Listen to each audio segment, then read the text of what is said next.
It was the server, I think. Yeah, the server got down, but now I think it's stable again. You know what's funny? Yesterday there was a disconnection too, and I did not notice it when I was playing Yono. I only noticed it when I was checking the VODs, and then there were two VODs and not just one. But there we go, at least it was not a power outage. But yeah. Mm,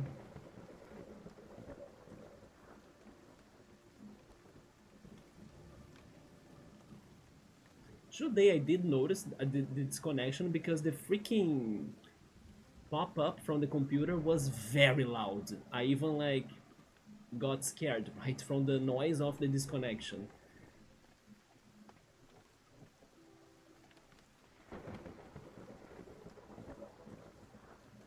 Man, what the hell?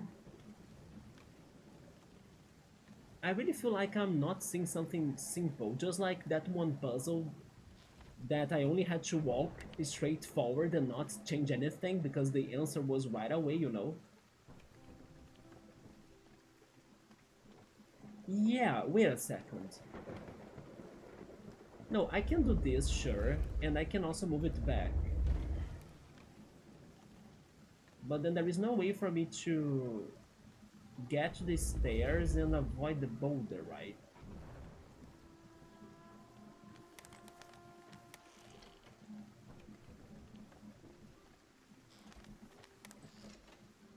Can I get to another triangle door?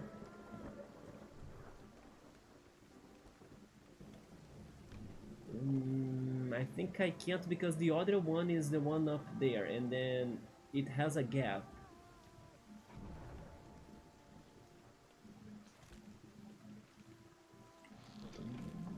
But sure. Can I do this? No, it's not even getting revealed. Um, oh, they don't allow me to actually move this anymore? Seriously? In that case, wait. Go back there. Move this a little bit back, but then it won't connect. I mean, it still connects. Enter there.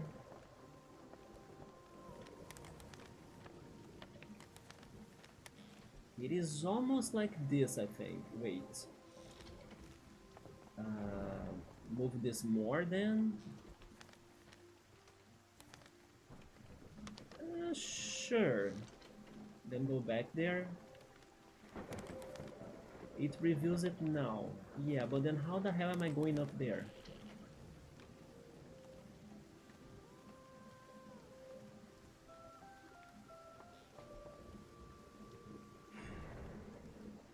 It's not like this. I mean, there is... Wait, this allows me to get to the other side, but... Oh, not even that, unless I move it more. Wait.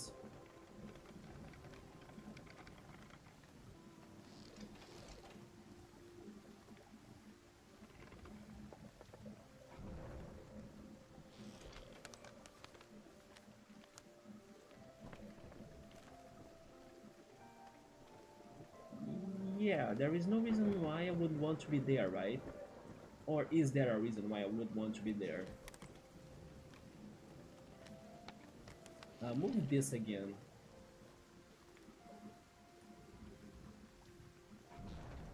Wait. No, it's too far from us. Yes.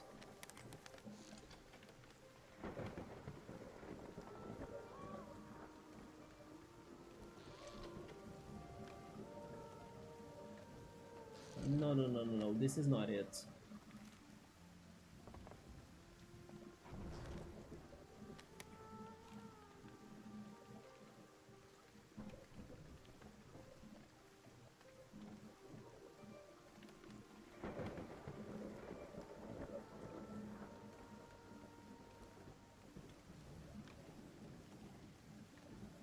I feel like I jinxed myself because I was saying that I was doing such an amazing progression and then suddenly, bam!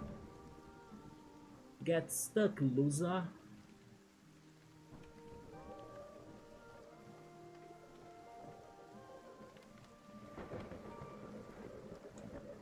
Gotta be something I haven't tried, but what?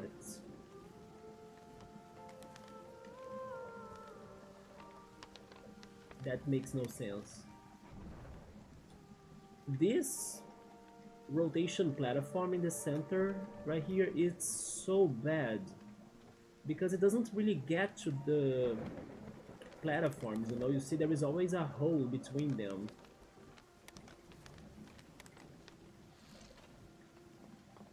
Although now it can get to it because I can do this.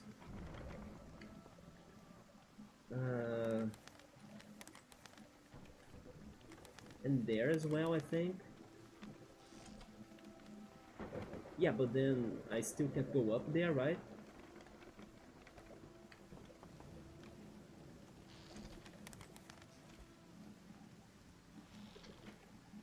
Wait, why that's open? I can't see the other door.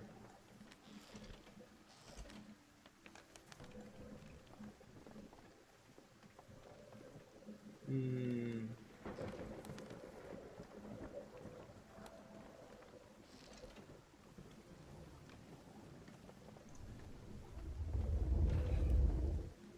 Wait a minute. Can I find the triangle door now?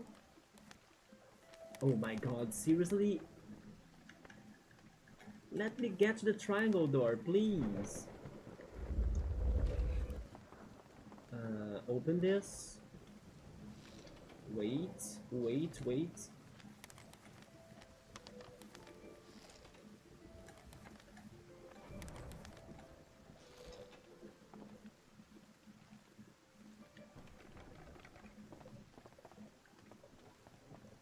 No, but then I mean, I don't get stuck there if I use this, right? But then again, I will be not past the rock.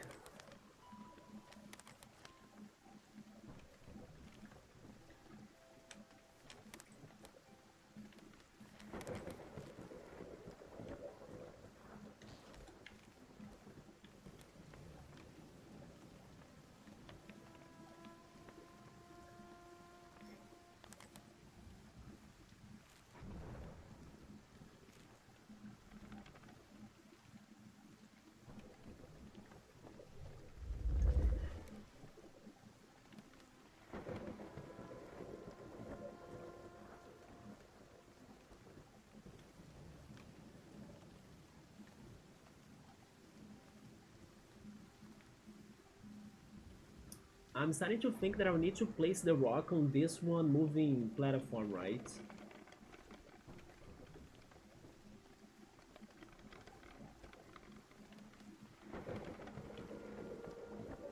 But I believe that's how I actually put the rock on the other side.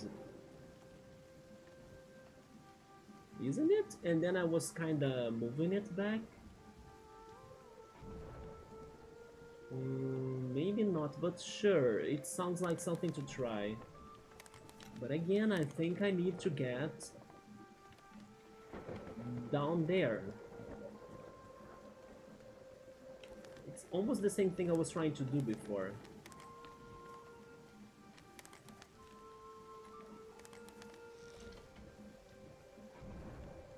Wait a minute, this connects to this? Oh. What? What happened to the rock now? What the hell?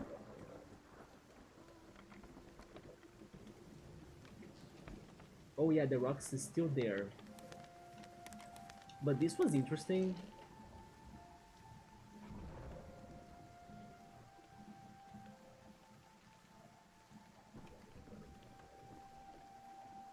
Do this again. Wait, but if I get down here. Yeah, but I cannot place the rock there unless I get to that other door down there too. Like that.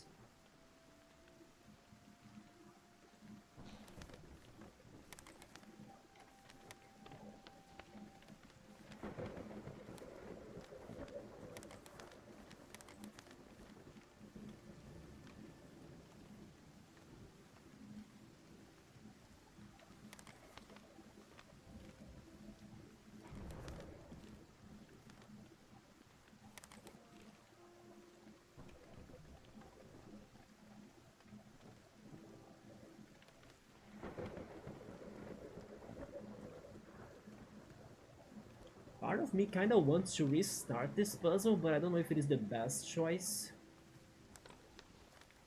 Because I have the feeling that the moment that I put the rock there was the moment that I probably did something wrong. And then now I wish I could put the rock back to the rotation platform. But then I don't know how to do that without resetting the puzzle. Or even if I reset the puzzle, I don't know if I will be easily find the answer again, but it is bugging me that the rock is not on the rotation platform now. But sure, let's not give up yet. What am I not doing? What am I not realizing still? Um, yeah, this back part of the paper is not very helpful, right?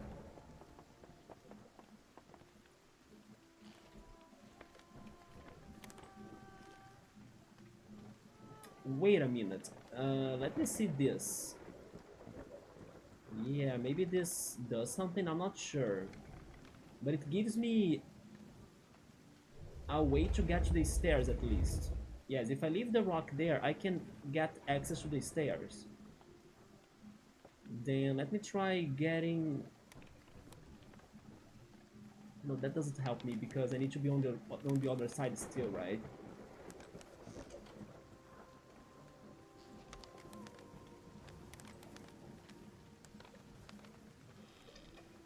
Mm.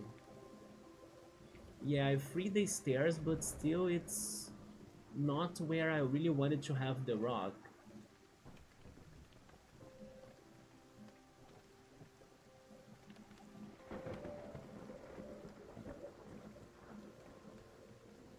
But then the rock must be activating the button. There is no way. I just need to get to the freaking door down there. That's what the game is pretty much screaming at me, I think. Yeah, leave the rock where it is and find a way to get to the door down there.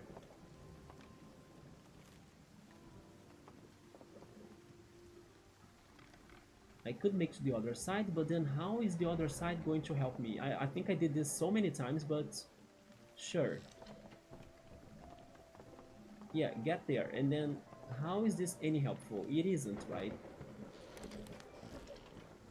Because the doors that are down there now are from different patterns.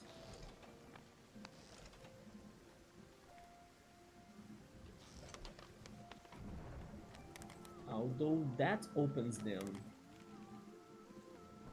But then again, I don't have a way to get to them. My goodness.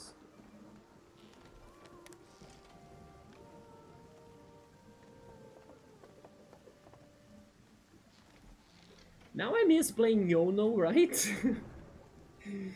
Come back, Yono! Oh my god, what the heck? Yeah, this situation on the top right now is useless because I can get to both sides no matter what by using the rotation platform or the doors, it doesn't matter, but getting to the bottom part is like not accessible at all. And diagonal folding doesn't seem to be useful in this puzzle because you gotta have the doors in their correct position, otherwise you cannot open them because they can't be flipped. So it's always side folding.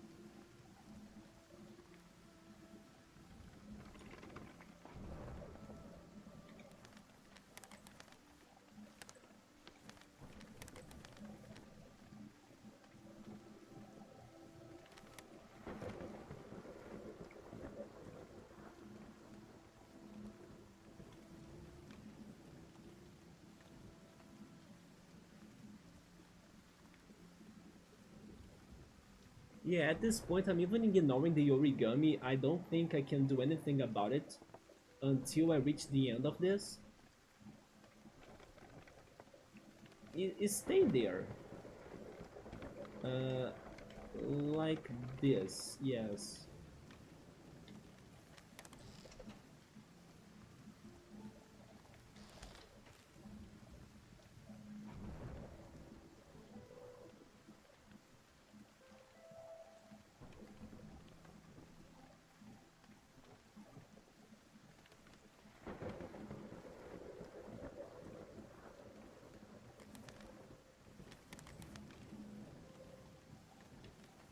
Yeah, diagonal folding is not it for this level.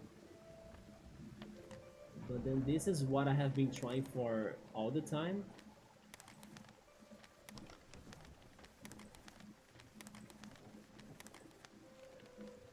I need to find a way down there again.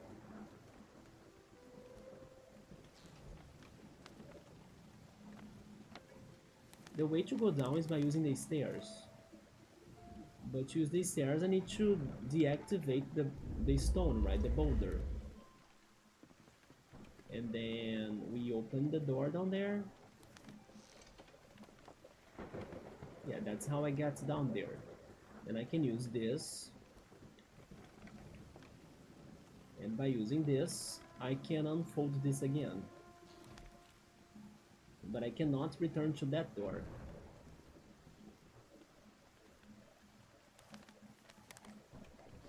I mean, now I can. Oh, wait, never mind. Go up. Now I can, yes. There I am. Okay, unfold this again.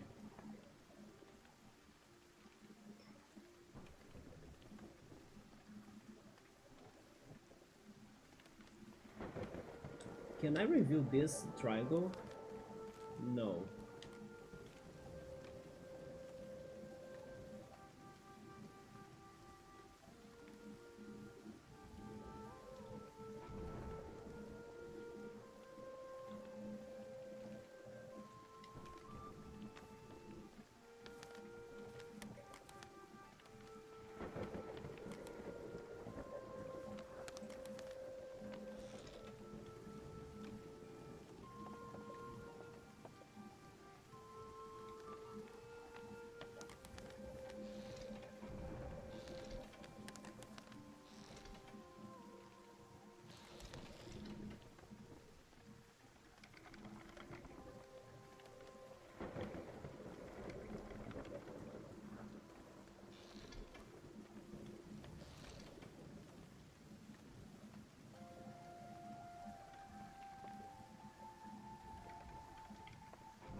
Yeah, I went down there, I could not see anything.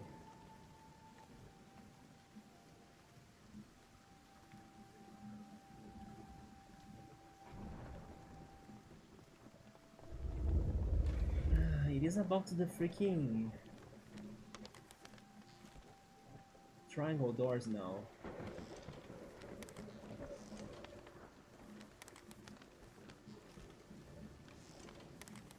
They are accessible like this, but then again, they don't put me down, right?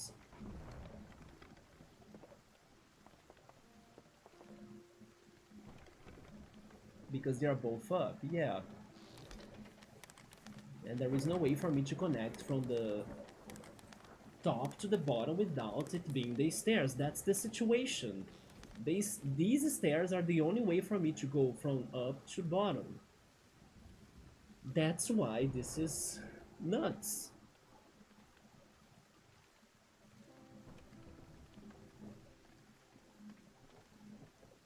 As the only doors that are in the bottom are the symbols of like the round one and the, I don't even know how to refer to it, but the squared one, right? The triangles are only on the top. That's why I get stuck, because the stairs are the only connection. And the freaking moving rotation platform down here doesn't get to the center right there.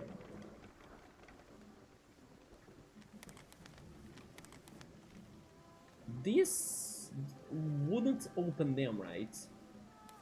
I doubt it, yeah.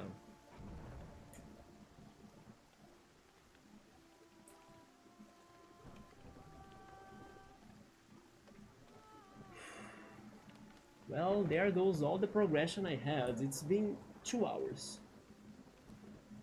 But okay, it's not that I could say that I was not ready for anything like this, right? It's not surprising that I got stuck. Not at all.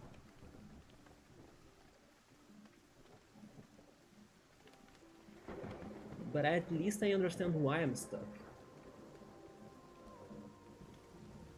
It must be something simple. Yeah, if it is at this condition, it must be something very simple.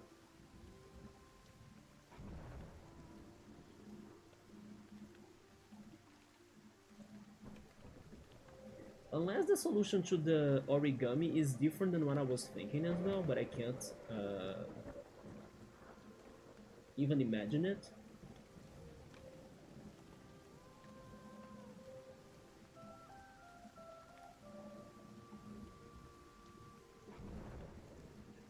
Can I restart this puzzle? I think I can. Yes, I think I would restart this. Hi, cool. What's up, man? I'm super stuck at this puzzle right now. Not sure if you just got here or if you were checking it out, but I'm so close but still so far, you know? I need to get through this stone or this boulder. But the only way I found to connect the upper area of the puzzle and the bottom area of the puzzle are those stairs right there. And then those stairs, they get unblocked if I move the boulder past them. So I can go down the stairs. But then if I move the boulder to the left, it's not pressing the freaking button anymore to give me the bridge.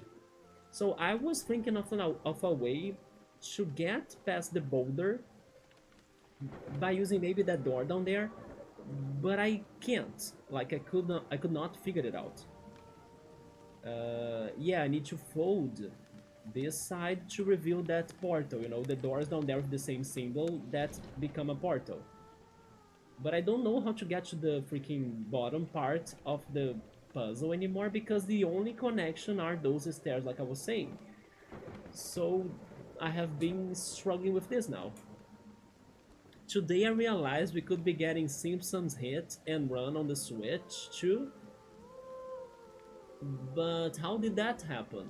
Like, how did you realize that? Like, I actually don't know about that game, right? So I'm not sure uh, why it would not get to the Switch 2 already. What makes it special, you know? I mean, or I think we could be getting a lot of things to the Switch 2, right? Oh, you mean to the GameCube thing? Okay, okay, okay. Is that a game you have played already? Is it a game that you like? Simpsons Hit and Run. The only Simpsons game I played, it was a game that I think was more like a Bart game. Yeah, Bart Simpsons game. It was very hard. It was for the Sega Genesis. It was a game where he used to skate on a street, but then there were many enemies and obstacles, and then they could easily kill you, you know? I remember trying that one Bart Simpsons Genesis game, but I could never get very far ahead on it. I used to rent it back in the day, but Simpsons hit and run. I was thinking it was a more recent game. Yeah.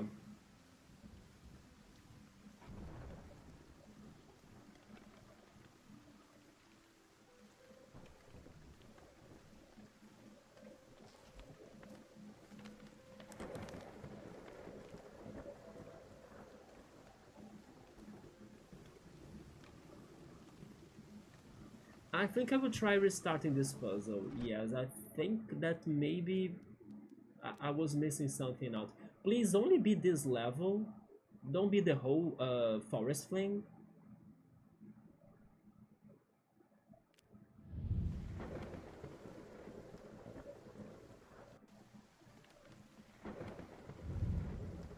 Okay, it is only this level, nice. Let's try this again. Maybe I did something wrong that made me stuck, right? I'm not sure.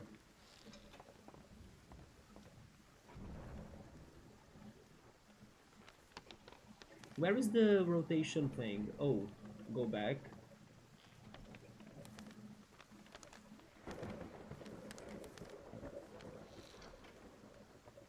The one GameCube game that I was even telling you the other day that I kind of hope it gets to the Switch Online is Eternal Darkness. It's not for me, it is a horror game, but I know many people would love it to return. And then after you suggested Mario Kart Double Dash, I would love to see it too. But you know one thing about Double Dash though? At least the times that I try to emulate it by using Dolphin, right?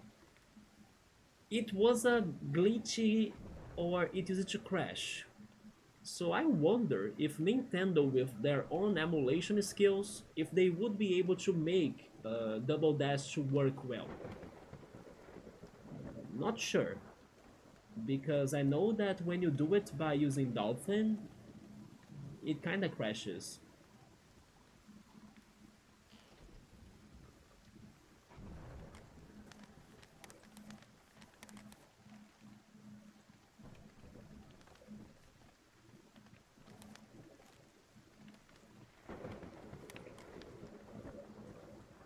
Yeah, I got there, but then I think I need to get um,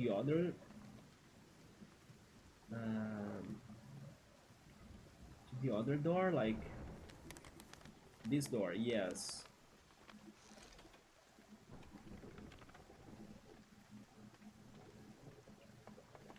Then we make to the stairs.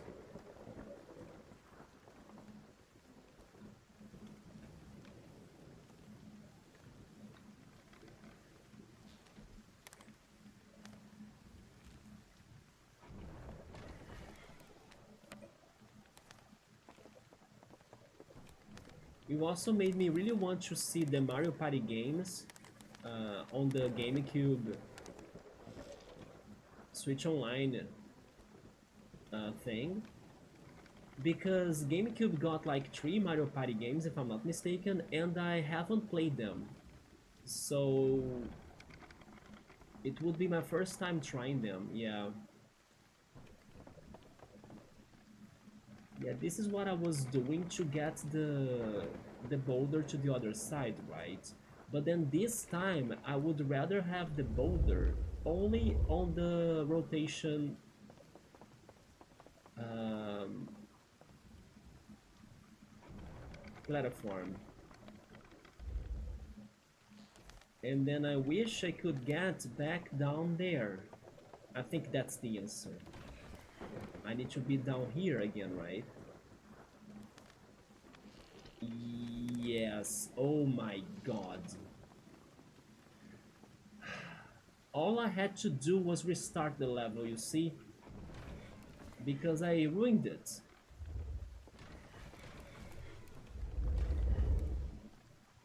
There we go. God bless, I restarted the level, you see? I knew I did something wrong. It was not making sense. Probably I moved the stone in a different way that didn't allow me to get to the stairs before moving the stone, you know? That was vital for this puzzle. But sure, and then is there a way for me to really get to the origami now that I can fold it a lot? I still can't fold it. Oh, oh, there we go. I knew it! Next time, trust your intuition about restarting the level, and then this is actually a lesson. That means that there are levels that you may commit mistakes that will block your solution, you know? We found a pigeon, the airborne assault rat, also known as the airborne pooping rat, right? I mean, That's some that's a somewhat bad topic to talk about. But have you guys ever been hit by the pigeon spook? Because I have. And sadly, in a way it's sad, but in another way it's not sad. But it's funny how normally when it happens to me, what gets hit actually is like my devices. I remember the day that I was in the university, and then it hit like my phone, you know, instead of hitting me. I think it's better, right? Although it is also annoying to clean your phone later. But yeah, some people say that getting hit by pigeon's poop is like luck. I don't think so. There are better luck charms out there for sure, or lucky charms. Also, Nintendo Korean website leaked a baby Pauline. A baby Pauline? Somehow, because the US didn't have it. I saw a new character today too that was surprised. Oh yeah, the dolphin. I'm pretty sure I saw the dolphin as a racing character today. Yeah, they really went all out, right, for the characters, which is amazing. They should have done that earlier. So I got spoiled today. Wait, but didn't you want to know those characters already? I mean, I don't mind knowing them. Yeah. There were four games of Mario Party to the GameCube. Have you played any of them? I know there is one that has some stars that are the same stars as you can find in Paper Mario 64. I'm not sure if it is Mario Party 4 or 5. I also know there is a Mario Party that has a day and night cycle in it, but I never played them as well.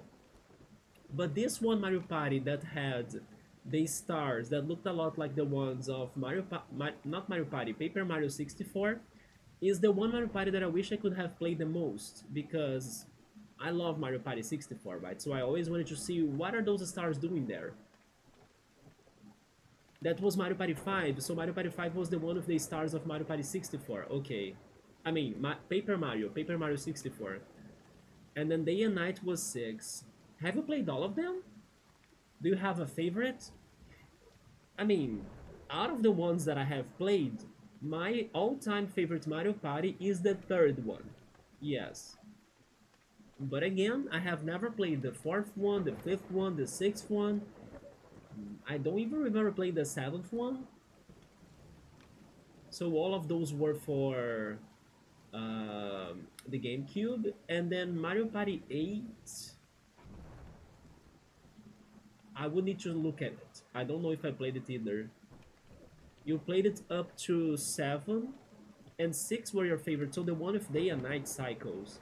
Was it your favorite because of the day and night cycles, or because of something else? Maybe the mini games, maybe the boards, right? Do you know exactly why was it your favorite? I know why Mario Party 3 was my favorite. First of all, the single player career mode was very good in my opinion, because you had to kind of defeat all of the characters to get a stamp from them and then challenge Waluigi in the end in a very special Waluigi board, right?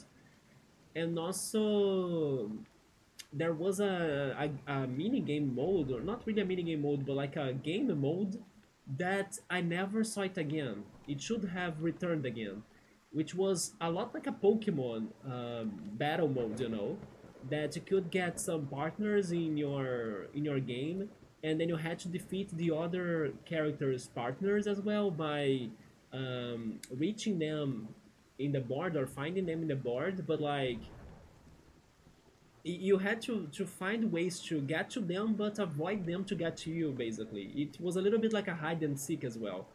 But then the boards were all crazy because they had all sorts of mechanics.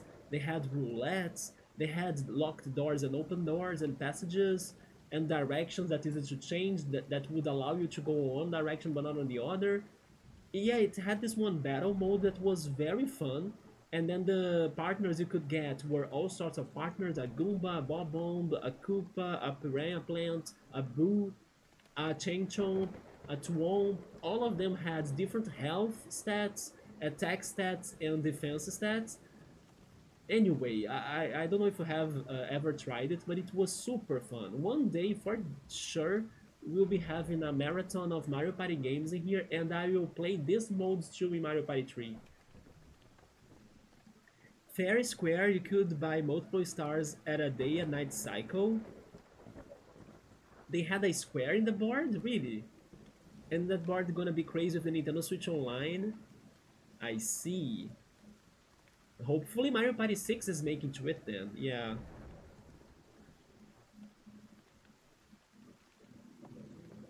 Okay, let's check this new puzzle now. We don't have origamis, thank goodness. We have a key, but no keyhole. I could only do this, right? And go down there now, okay. They kinda are telling me to cross this. You know something that I was reading about? I mean, I only checked it very briefly, so I'm not fully sure how it goes. But did you see any news, Cole? If you wanted to see the picture of the baby Pauline, I can check that out, sure. Oh. You know what? I have the feeling I saw this picture 1,000 of times already, like from the cover of the game, right? But I never stopped to realize who was there. I always assumed that I actually don't know what I was assuming, but I have the feeling I saw somebody on the back of DK already, but I never processed who was it because I was not wanting to know who was it, you know, or like I was not interested to know. When you said Baby Pauline, I was thinking it was from Mario Kart as a racer. I was not expecting Baby Pauline to be in the Donkey Kong game. Now I understand why you were saying that you got spoiled, right? Yeah, but I feel like I saw somebody there already. It doesn't look like completely new to me to see this, but I was not processing the information, basically. I was not caring about it. But now you made me focus on it, and then yeah. That's actually very cool. We need to see what are they going to do about it, right? But I was going to ask you if you saw these news about the Nintendo Switch 2 cartridges, because it seems like I'm not sure if it is actually official or not, but it seems like that once you buy the physical copy, it will be linked to a online copy in a way as well. It's going to give you a download code. Did you read anything like that? And then you need and then when you insert the game cartridge on the Switch 2, you will still need to download something from the eShop. So I was like, what is the point of getting a physical cartridge then? Anyway, I should have read it like fully, but I thought it was a very weird thing that was going on. That's going to be only for third-party games. Do you know more about it? What was going on about that? Why do you need to register a code on the online after buying a physical copy? Yes, I don't know why. What are they looking for to do with that? Like, what is their objective, basically? You also don't know, right? Yes, I just felt it was kind of weird. Especially now that you said it's only for the third-party games, why only them? Like, why not for every game? Anyway, I thought it was such a crazy decision, right? This is how we get the key.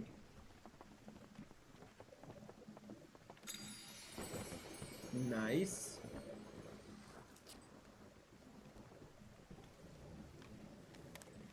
And then now we need to progress.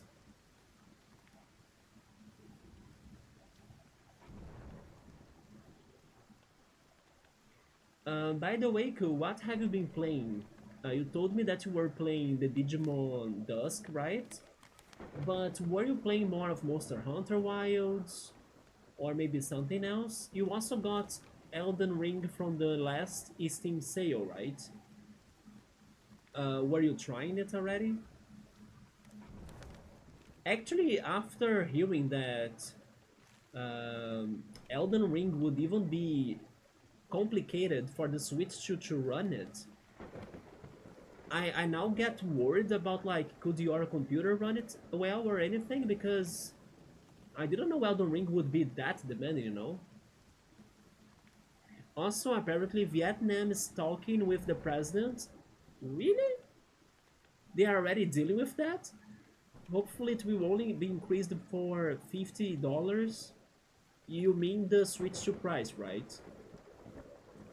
I actually saw people speculating that we might be getting another Wii U moment on Nintendo's career thanks to this pricing situation. Yeah, like we had the Wii being successful and then the Wii U being a failure, and then the Switch 1 being successful and then the Switch 2 being a failure. But then the Switch 2 will only be a failure due to that. Due to the economical and political complications we are going through, right? I don't think the Switch 2 would be a failure at all because of the system itself. The system, in my opinion, was mind blowing amazing. Way more than what I was expecting to be. Especially because I was really worried of the Switch 2 being too close to the Switch 1, and it's definitely not. Although, um, because there will still be Switch 1 support, and because for you to really go for, let's say, most of the features of the Switch 2, you must have the Switch Online subscription. Because of those things, and also because I also have a crazy ton amount of games still to play both on my Switch and also on my computer, I will still wait for longer until getting a Switch 2 in the future. But yeah, the Switch 2 did surprise me a lot regarding its new features. Also the mouse thing, the camera mechanic as well. If it's going to be $500, I'll be fine with it. I also think that even though it's going to be, let's say, expensive, both because of Nintendo's pricing, but also because of the taxes, in a way, I actually hope for that, but in another way, I think it kind of it's very relative, right? There is a good thing about it, but also a bad thing about it. But I still think that no matter what go, people will still buy the Switch 2. Do you see it that way? Like, I don't know how your friends, like, how other people in the US are taking the situation, but I kind of have the feeling that Nintendo fans, as they are very, in a way, kind of blind for Nintendo, not saying that everyone is like that, but in a general way, just like what Pokemon fans do as well. Like, the game is not looking perfect, but I'm still buying it no matter what, you know? I have the feeling the Switch 2 will still sell well. A little bit like what happened to the PS5. The PS5 had almost no games available for people to be buying. And people still bought it a lot. Even though Sony was not announcing and preparing new games for people to be getting for the console, or at least recent releases. Everything was like to the future, you know, like long projects to the future. I was surprised to know that even though the PS5 was not up to what they were hoping for, it still was very profitable because people still bought it anyway. So yeah, there is some discussion right now that there are people throwing their opinions and hoping for solutions and for price drops. I think that's amazing, but when the day comes, I'm still thinking that people will end up buying it no matter what. They might buy it with anger, but they would still be buying it. And why do I say I think it is also something good?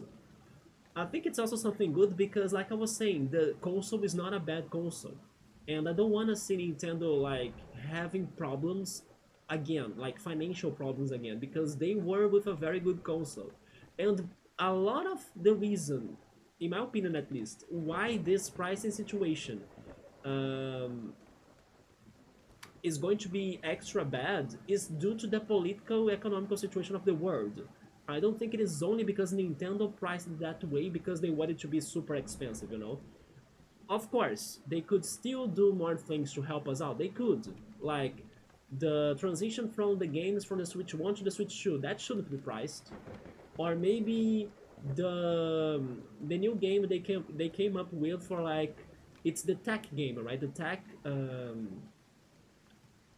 yeah, the one that talks about the technology of the Switch 2, Nintendo Switch 2 um, tour, I think. That shouldn't be priced either. That should have been free. So of course they also have their implications, or like they should have done better. But I also think it's part of the situation we are going through, right? But yeah, I still can see people buying it no matter what. Not saying everyone, of course, but I also don't think it's going to be a complete drop, right? It probably depends heavily on whether or not our president makes the deal with Vietnam. So people are really worried about it then, right? Like in general, the Nintendo fans are kinda saving it. Well, that's actually good because then it's going to be a direct answer to Nintendo to like price better your games, which he seems to wanna do. Although they might just raise it 50 bucks or something to be safe in case they do a deal, but this happens again. Yeah, people already bought out. I saw that. I did read those news, yes. People bought out the United Kingdom Switches in some stores. I'm worried about the US stores. And then now, oh my god. Okay, now I give it to you, Ko. Now I freaking give it to you. Because at first I was not really expecting what you have been telling me for a long time to be the case. But now it's going to be the case, isn't it? The scalpers. Because when you were talking to me about the scalpers, I was like, nah, Nintendo is going to release a ton of Switch shoes right away at launch. People will always find one for them, you know? The game has changed, hasn't it? Yeah, now I think you might be right about the scalpers. Especially if the scalpers can somewhat find a better price, get them for a better price, and sell them for worse prices. Yeah, man. In the end, I think you were right about that. After this situation, I can see your fear becoming the reality, though. Yeah, I hope not. And I was hoping not, right? I was like not thinking it would be the case.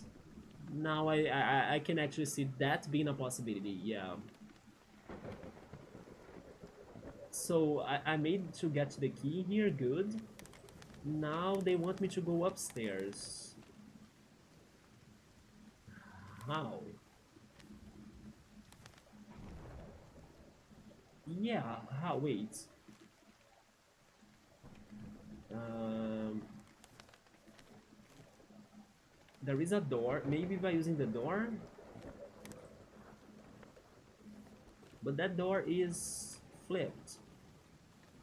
Diagonal want to do it.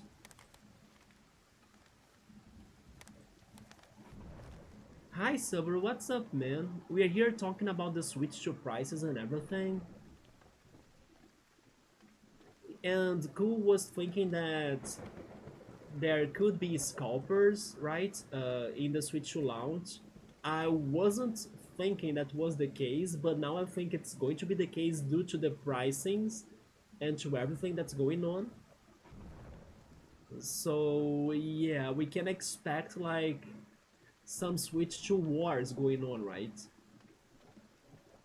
And then I was also kind of hoping that Nintendo wouldn't have a bad launch for the Switch 2. Like I was hoping they could have a somewhat profitable thing, because in my opinion the Switch 2 is a very good console. Like they did amazing in the features it's going to give us, right?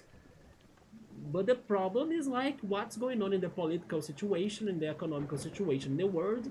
And a little bit of their fault as well, because of like pricing things they shouldn't be pricing. But I was kind of hoping they could have a somewhat good release of the Switch 2, because the Switch 2 is very good. From what Subro has been looking at Twitter and also on YouTube, no one is satisfied with the price. Yeah, I'm not satisfied with the price. When it gets to Brazil, for example, it's going to be a nightmare, I'm pretty sure as well. But then, do you think, Subaru, because I also think this could be happening, do you think that no matter what, people will still buy it once it's out? That's why I was also asking Cole how was the situation from his eyes, right? Because I know that Nintendo fans and also Pokemon fans are very die-hard, crazy people to buy whatever they wanna buy, right? Like the Pokemon fans, they buy the Pokemon games even when the games are not running perfectly in the console. So I would say Nintendo fans. Nintendo fans buy very expensive things just because they love Nintendo, right? But then this time we have lots of people, of course, complaining about the pricing. But I still think there is a good chance people will end up buying it because they can't handle their anxiety to play the things. But then I'm not sure. Cool kind of told me that the situation is more aggressive than what I was thinking. So maybe people won't do it, right? And then I can be surprised. Yeah, Sabro say yes. That's how the Pokemon company survives, pretty much. Nobody likes it, but they still buy it. I know it's crazy how some people that play Pokemon go here in my city. When I was talking to them about their Switch, right? Like, oh, you want a Switch? Which games do you play, or what did you get? There are more than one person, I would say at least two people, maybe three, that I have talked to, that they were like, oh, I only buy Pokemon because I bought the Switch to play Pokemon. I was like, are you kidding me? There are so many amazing other games on the Switch better than Pokemon, and you bought a Switch just for Pokemon? So if that happens even in Brazil, imagine in the world, right? Hence why Pokemon Scarlet and Violet was the most sold game, right? Which is kinda crazy in my opinion. At least was not Sword and Shield, because Sword and Shield should have been renamed Sword and Shit. I'm just sorry, but to me it's Sword and Shit. Yeah, it was like a very soulless game to me. To be fair, I still think that, you know what, maybe I should replay it. You know what, maybe I should replay it. Because before playing Sword and Shield, my least favorite Pokemon game used to be Pokemon Black and White. Especially the second one. But now that I'm thinking about it back in the day, maybe Black and White and also the sequel had more soul to them than freaking Sword and Shield. The reason why maybe I kinda stayed at a point zero with Sword and Shield, because I also don't hate it too much. I just think it's, you know, bland. It's like it doesn't taste anything, but it's also not like disgusting, you know. It's just like missing a potential. It could have been much more, but it delivers just the basic, the regular, the normal. While when I was playing Black and White, I remember being annoyed by something. I remember, I don't know, not liking that they try to copy Kanto in a way with their generation, or I don't know, something in that game when I played it back in the day. Maybe it was my direct comparison to Sinnoh and Gen 4 that was one of my favorites, and then it was not like that generation anymore. And I don't know, something in Black and White, especially in the sequel in 2, I remember having a hard time to finish the games, especially the second one. The second one, I pretty much forced myself to finish the game. I wasn't enjoying it. But now, I kind of want to replay them. Because after playing something like Sword and Shield, I may like Black and White more. And then maybe the spark of hope, or like the magic that many people, many Pokemon fans, they have in those games could get to me too. Like, oh yeah, the plot of it is amazing. I understand it's a different plot than the rest, but something about the region itself didn't get to me. even though I can't really point it out. I'm also not saying there aren't things in the generation that I didn't like, or that I wait. I'm not sure if I'm speaking correctly. I'm sorry for that. I'm kind of getting excited, but then I'm losing my English, right? What I mean is the following: it might not be my favorite generation or my favorite game, but it doesn't mean that I hate everything. No, there are some music or some songs that I liked a lot from that game. There is the amazing Cynthia rematch. That's a very cool thing they added in there. There is a lot of, or there are a lot of dark types that are very cool. So there are things I liked, but something about the game itself bugged me, and I guess I should replay it now. Yeah, because I'm starting to think I could like Black and White more today than how I liked it back in the day, especially after playing something like Sword and Shield. That's how I'm feeling, because Sword and Shield is soulless, like nothing there is exciting. But it's still a somewhat regular game because it's still Pokemon, and Pokemon is fun, so yeah. There is also a protest happening today, a protest about the Switch. Let me check the tweet right there. Oh, Silk Song will not cost anywhere near $80. Okay, I mean, I was not surprised about that. Like, only the Nintendo games would be that price, right? Wait, do you mean they're going to raise it to like $120? No, come on, yeah. No, no, no, no, no, no way. Then that would be too much BS, right? But what were they protesting about, Cool? Do you mean the Switch prices? Where they were protesting? Like, in Japan? Subri saying, I agree, they were able to make something worse because Sword and Shield is worse than Black and White. In a way, I think so too, man. And I'm also looking at that with positive eyes because maybe that's my perfect opportunity to like Black and White more. And maybe I will start to join the people that say that they like Black and White a lot, but there is something in Black and White that I didn't get, that did not connect to me. Even though it's hard for me to point it out. I don't know if it was like I said, it came after Gen 4, which was one of the best generations in my opinion. It was a little bit like a reset from Kanto or Gen 1 that didn't work very well. The Pokemon, or some of the Pokemon, were kind of weird like. Or maybe I never really got into the series of it. I'm not sure. Something in the game was not clicking to me. I do like the Elite Four at least. I don't maybe the champion. I also don't like the champion. Neither Iris or Alder. Yes, I didn't like them. I like the Elite Four though. The Elite Four and their typings, I dig that. The legendaries, I can't even talk about the legendaries because not liking legendaries is something that's almost like a pattern to me, right? It is very rare for me to be a fan of a legendary. The only legendary that I might like a lot is Lugia. Besides Lugia, the other legendaries to me, they don't... Maybe I Velto a little bit, but yeah, normally I'm not a big crazy fan of legendaries. Or the Dustblood game. Oh, the Dustblood game could be $80. I think the third-party prices will depend more on the third parties, right? Not really on Nintendo.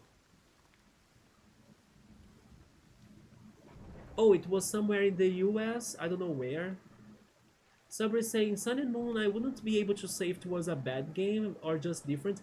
My opinion on Sun and Moon is the following. Though I never played the other version of it, right? Ultra Sun and Ultra Moon, I never played that one. I actually think it was not necessary for it to have the Ultra Sun or Ultra Moon, but sure. But I think that Sun and Moon is very good, or at least good, when you play it for the first time. But going back to it is hard. Yeah, that's the problem with Sun and Moon. That's the problem with Sun and Moon, in my opinion. It is not one of those games that it's good for you to return to it, right? But the first time you play it, it's good, or at least I thought it was good.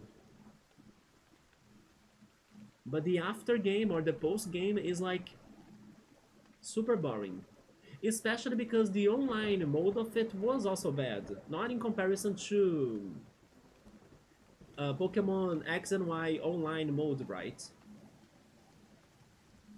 Oh, it was near a Switch to place where people were testing the Switch to. I haven't checked the three houses. I still wanna play. I mean, I still wanna check them out right when I have more time. Which, by the way, okay, let me finish this first, and then I will say what I wanted to say. I still haven't checked the three houses, but I will check them out or watch them out. But I know that people were in the chat spamming like for Nintendo to drop the prices. Yes, I know that was a way people tried to communicate to Nintendo. If they were seeing it or not, I'm not sure. But I heard that happen. Like people were spamming out of crazy. Like drop the prices, drop the price. It was only you could read in the chat of those presentations, right?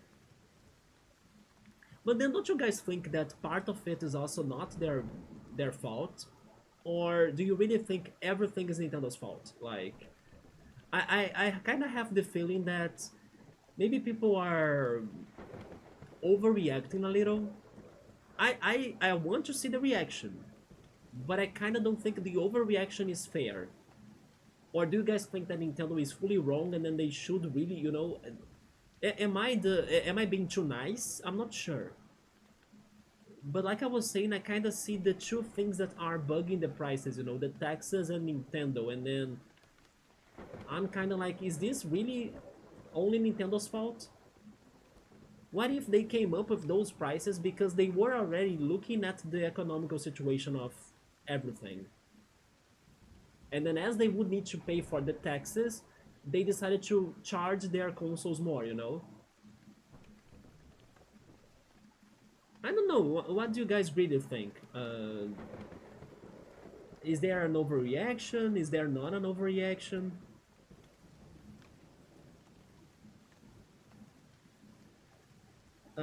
Somebody is saying, do the Switch 2 games really need to be more expensive than the Switch 1 games? Considering that people already question themselves over the prices of the Switch 1 games? My opinion on that is that it depends if the Switch 2 games have more value to them, right? So I think that the Switch 2, for example, Mario Kart World, seems to be more valuable in a way than the previous Mario Kart, which was 8. So I don't think it is that bad if it is more expensive than Mario Kart 8. But then I also didn't want to see it being a lot more expensive than the previous Mario Kart, right?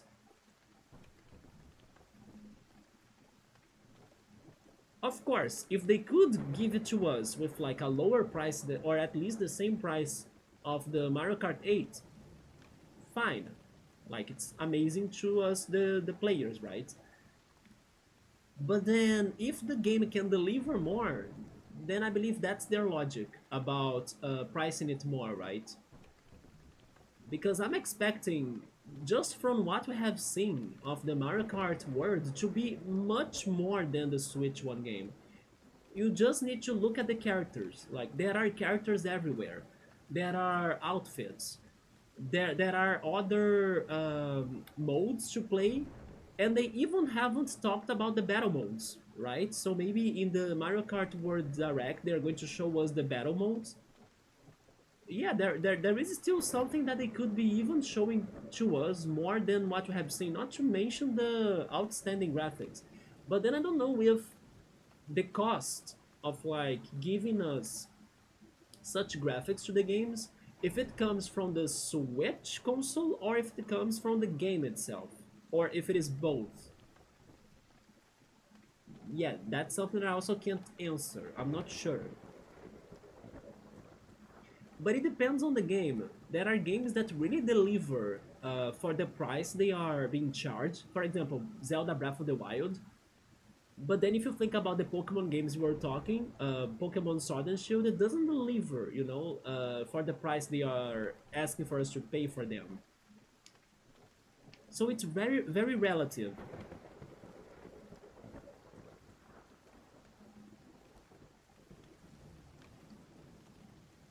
How was the Switch One price again? Like the games, is it $60? I'm not sure. So they went from 60 to 80. What I didn't like though is that their digital prices are going to be different price than the physical ones. Like I thought it was a little bit, why?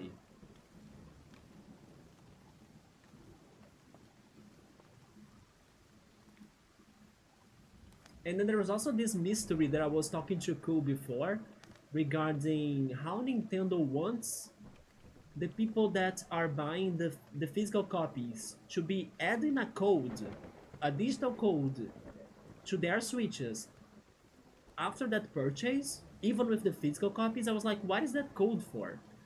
And then Cool was saying that it's for third-party games, but then still I'm like, why?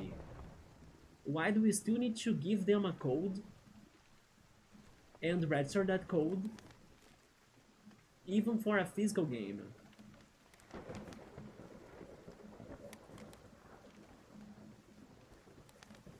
Oh, wait a minute, I think it's this, right?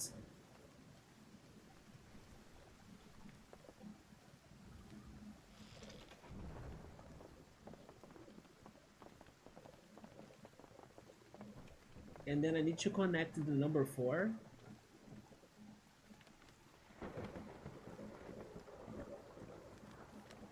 But there is no number 4. Yeah, this was the number 4.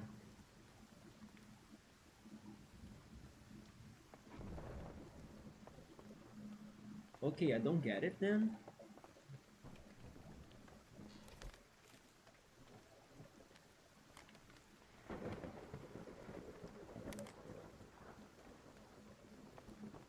Like this?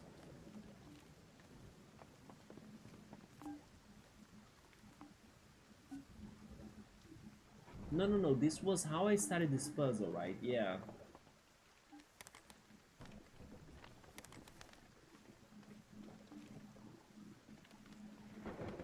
Oh, there we go, that's the answer. There we go, I saw it, yes. And now we can open this gate. This is the gate that they were saying that people got stuck in.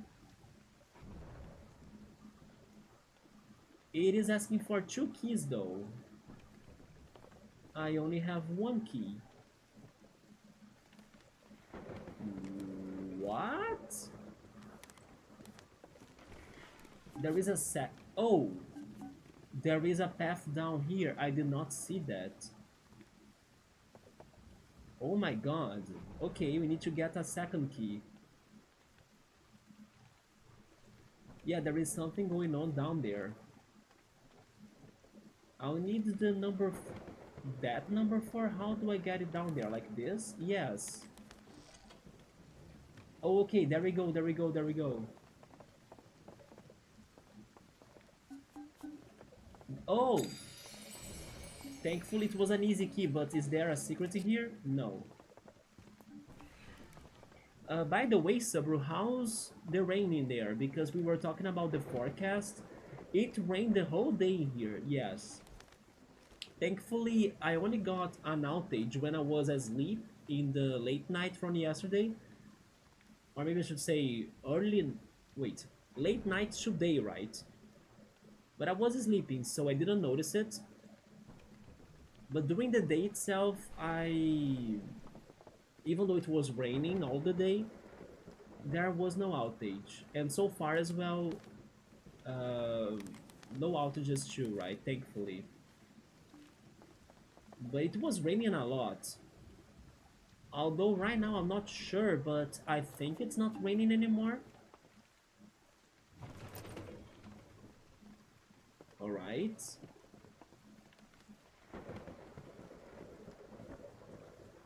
How did you get there? How could you freaking skip the locked door and then get there? Do you have the paper folding magic mechanics too? Finally got rid of that schmuck kid. Time to snaffle some rare bird eggs. How the hell did you get there, you thief? Oh shit. Is this the final level? This looks a lot like a final level, is it? Let's check the world map. I think it is. Look at that. We have 4 out of 5 origamis. And then the last origami is in here. This is the final level. We made to it. So everybody's saying that there was just like a weak rain, right?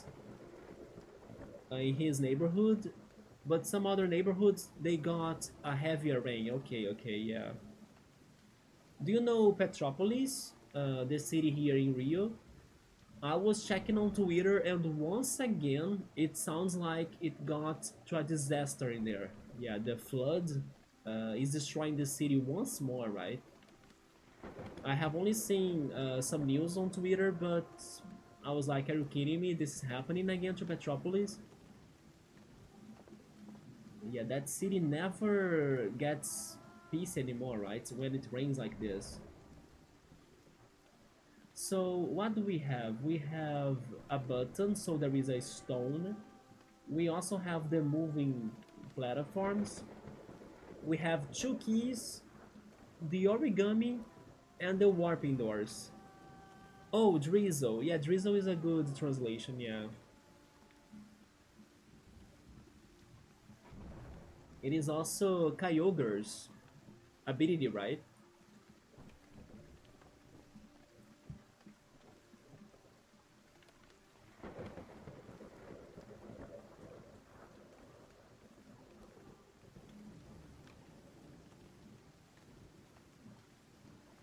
I don't even know where to start though. I forgot to mention we also have the rotating platform. Oh my god, there are more doors on the back. There are domino blocks too. I'm dead. There are so many mechanics. My fears are becoming true here. Look at that, there are so many symbols for the doors. There are domino pieces. Although I have been liking the domino pieces lately, because the domino pieces kinda help me to point where to connect things. So at first they were a nightmare, but now they kinda help me out. Yes, every freaking time, right? In all of these final levels of these stages, they give me all of the mechanics. And this world, by the way, I was expecting to have 1 mechanic, but no, they gave me 2, right? They gave us the rotating platform that I'm at right now, this one. But they also gave me the doors with the portals. And there are still 4 more worlds after this one, so imagine the final level, how it would be like. But sure, let's not panic because the previous last level of World 3 wasn't as bad. Part of why I got stuck in there was my bad. Yeah, this can't be too hard, right? Subaru, what did you think about the game we were playing yesterday, like Yono? It was alright, right? I kinda like it more than what I was expecting at first. I was even starting today's stream by saying that although Yono's puzzles were very simple, I did struggle a little bit with some of them. And then I was like, I'm going to get beaten up today with this. But thankfully for most part at least, I progressed well in here. And also I learned that there are puzzles that you might get to the wrong solution and you need to restart it. Like you kinda lock the puzzle, you know, you can't continue without restarting. So we also need to take that in consideration. If I rotate this, I think they want, yeah, they want me to get to the doors, right? The one door that I can get first is this one. I see. So that's how this one paper works. It's this one area is easy. It's just two doors and the rotating platform. So we pick the door. Let's pick this door first, right? In order to get the key, we need to get the boulder on the button. So we have that. Then I have this moving platform too. I will need to change this, right? But I cannot move this anymore if there isn't anything. Yeah. Maybe if I fold it like this. Yeah, that's it.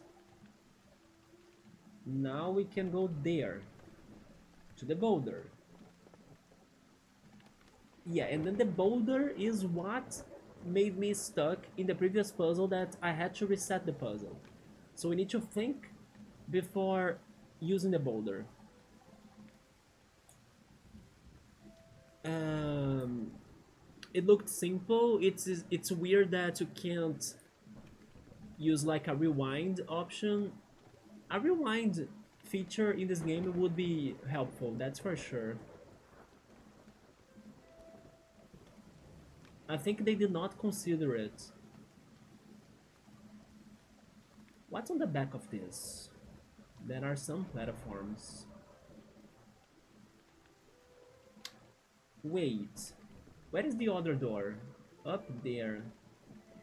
Okay, let me try this. In case we mess with it, we try it again. Because I think they are telling us to put the rock there, rotate this, right? And then get to the door that has that symbol. The door that has that symbol is near the entrance, isn't it? So we kind of go back all the way.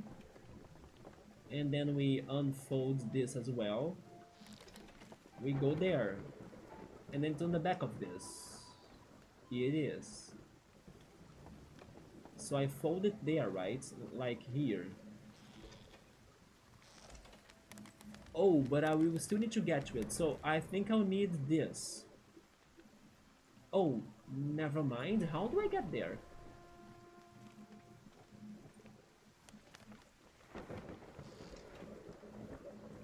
How do I get there?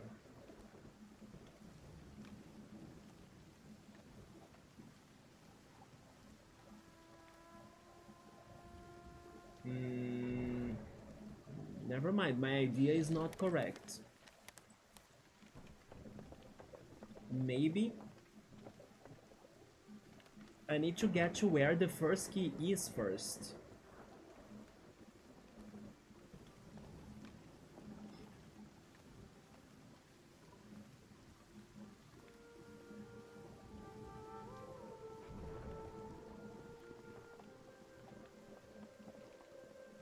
So let me go back there again. Oh yes, I forgot to continue what I was saying, right? So I was telling you yesterday that I was working on the rank 1 website slash extension of the channel, which has the backlog of games that I have played and that I'm looking forward to play. And then I was adding tags to them pretty much to organize myself regarding if I own those games already or not, and where do I have them, either on Steam, on Epic Games, on GOG, or Amazon Prime. I finished that today, and I realized that it's something easy for you all also to check it out. Even on the description of the channel, right? If you go to the section in there of the games that I wanna play, the first thing on the top of the section now is going to be, or it is going to show you the tags. So if you click on Steam, you see the games that I want to play that I have on Steam. You can see the same for the Epic Games, for the GOG, and for Amazon Prime. Oh, you checked it out yesterday? Try looking at it today, because now it's complete, right? It even shows the quantity or the amount of games that I have there. And why am I saying this to you right now? Because I think it is a good way for example, you guys to suggest things. I mean, you can also suggest anything you want, of course. I will see if it is any possible for me to try that game in the future, or at least add it to that list. so I can have it in there for the moments that I'm like deciding what to play, or even add it to, I don't know, to a Steam wish list or something for wait until there is a sale going on and then a better opportunity for me to buy the game, or even emulate it in case it is a video game or something. But in case there are games that you like or think that's going to be fun or anything like that, that I already have on those tags of Steam, Epic Games, GOG, or Amazon, then you know now you can see what I also want to play and they already have. So yeah, I think it could be a good way as well for people to like suggest me something, or like, oh, I didn't know you had that game and then I played it before, it's cool, you know. Yeah, I finished that today. And I also have other games on those platforms. I just haven't select them as games that I felt like playing, right? But I definitely still have other games on those platforms. I just thought that I wouldn't be feeling like playing them. Maybe in the future.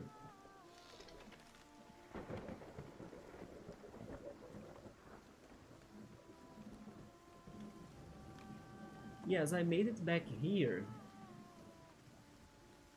Welcome back, Ko. We are trying to reach this key right here. What happens if I do it like this? Oh,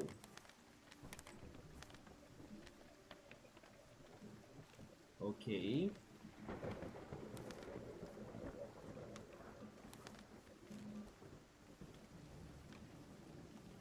Subber would still suggest me to play Pokemon Conquest? Yes, I think it's a good pick.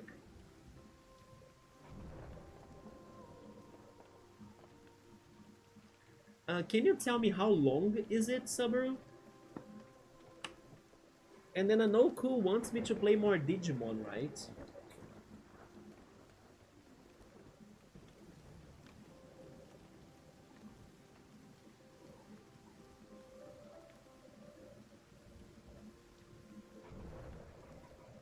I think that instead of playing Digimon right now, even though it would kinda mess a little bit with my self-organization of what am I going to play or not, but I think that would be maybe better to me to play Yu-Gi-Oh! Worldwide Edition instead of a Digimon game already. Because we still have never played Yu-Gi-Oh! Here, and also it's a card game, so it's something a little bit different than what we normally play. And it is something that Cool likes as well, and I wanna play that game and beat it someday. So yes, I would rather go for the Yu-Gi-Oh! Worldwide Edition option more than maybe a Digimon game right now. Not saying that I won't play Digimon again, I will, but it's just because it wasn't a long time ago that we beat Digimon World, and it took us a lot of time, like the whole year, right? Pretty much. So when focusing on the main objectives, Pokemon Conquest is about 13 and a half hours. That's not too bad. If you are a gamer that strives to see all aspects of the game, you are likely to spend... Oh my god, no, no, no. I mean, it depends. But what seems impossible to me, I think I wouldn't go after that, yeah. Do you know how that works? Like, are they like missions of the levels? For example, win this level without dying, or win this level with only 3 moves. Is that how the completion goes? Or is there something side quest-ish like? Because I doubt it, right? Normally, I cannot imagine tactical RPG games with side quests. Oh, it's because they open new campaigns? Okay, that's important. Yeah. Okay, okay, that's important. That's like depth to the plot, right? It is important. So I think our time would be the second one, right? The 107 hours. Yeah. I was thinking of achievements, right? But if it is actually something that gives you more plot, then I'm down for that, yes. Like side stories. But then let's suppose we decide to play Yu-Gi-Oh! How would I be doing it? I have the feeling that I would need to start streaming in another day. In case we go for a Yu-Gi-Oh! Or something, right?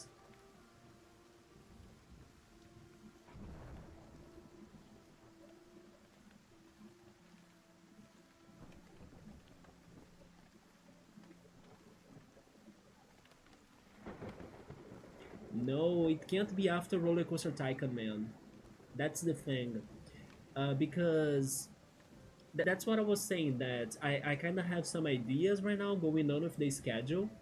And that's why playing something like Yu-Gi-Oh! Right now, or even a little bit of Pokemon Conquest, would kind of mess with it a little.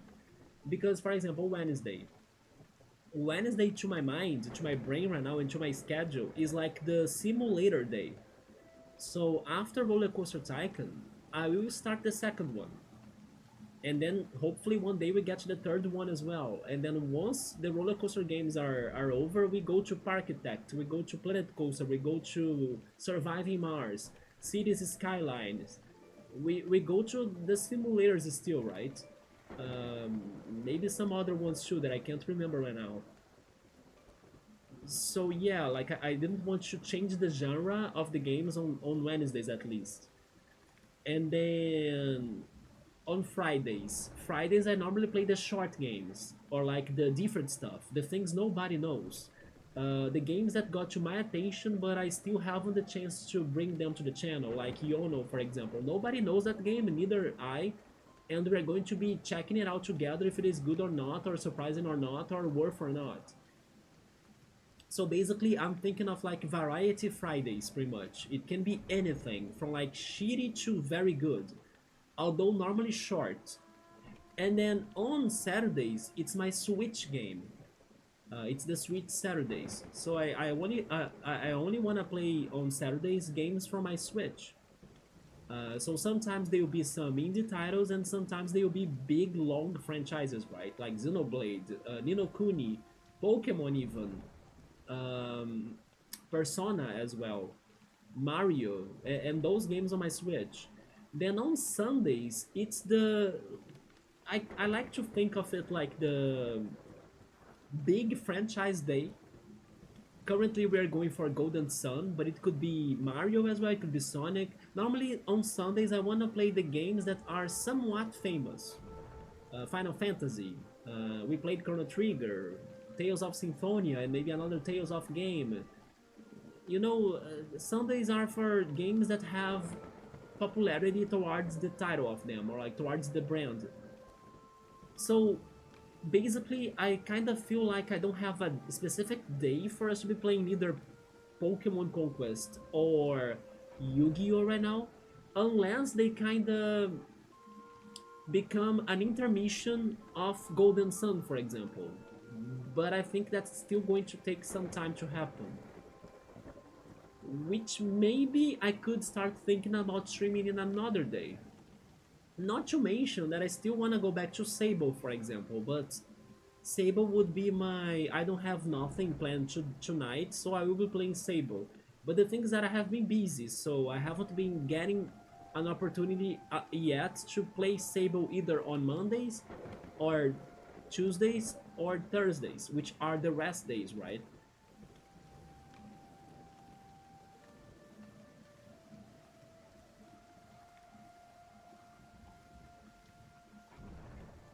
100% each warrior, your Pokemon gotta be more compatible.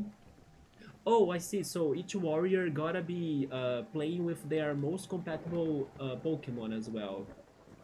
Cities Skylines, have you tried it?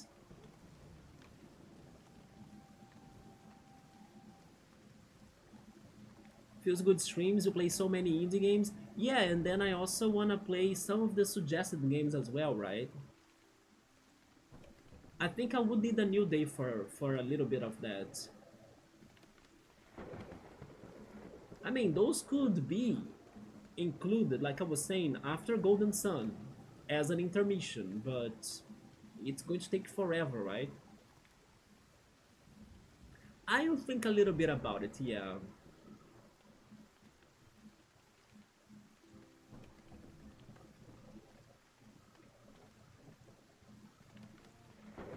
Cities Skylines is super detailed. I bet that game is what civil engineers and stuff about. I kinda hope in a way, but at the same time, the last time we played something civil engineering, it was a little bit traumatizing. Hello, Polybridge, how's it going? Have you been alright? Remember the hydraulics?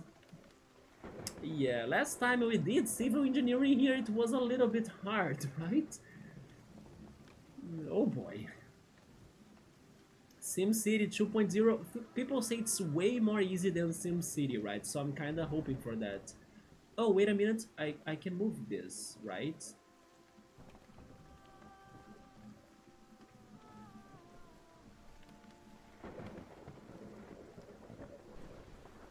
Mm.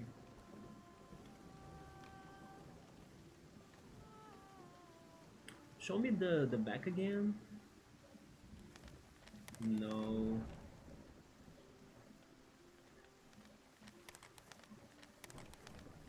Yes, I need to get rid of this torch right here. Go up. I mean, I can get there. Oh wait, this is the answer. I found it. Yes, this is the answer. Just move this up. Get rid of the torch. Bam, we got the first key. Nice. There we go.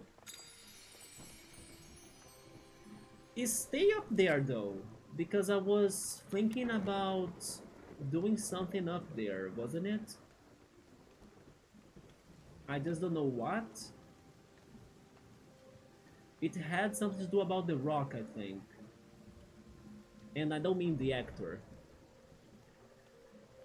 Gotta go back to Polybridge 2. You know what's the worst?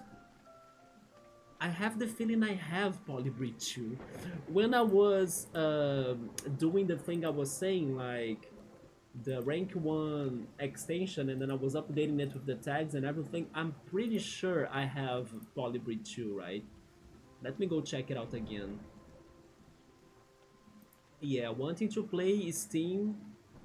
Don't I have Polybridge 2 already? I think I do. I have Polybridge 2 on my Steam. It will happen, don't worry, it will happen. You don't need to worry, I do, right? Because I'm the one playing it.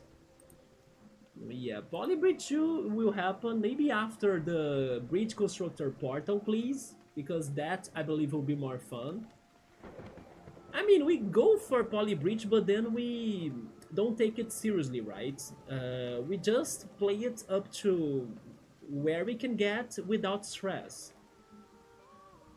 Regard the third one, then we will still need to buy it if that happens.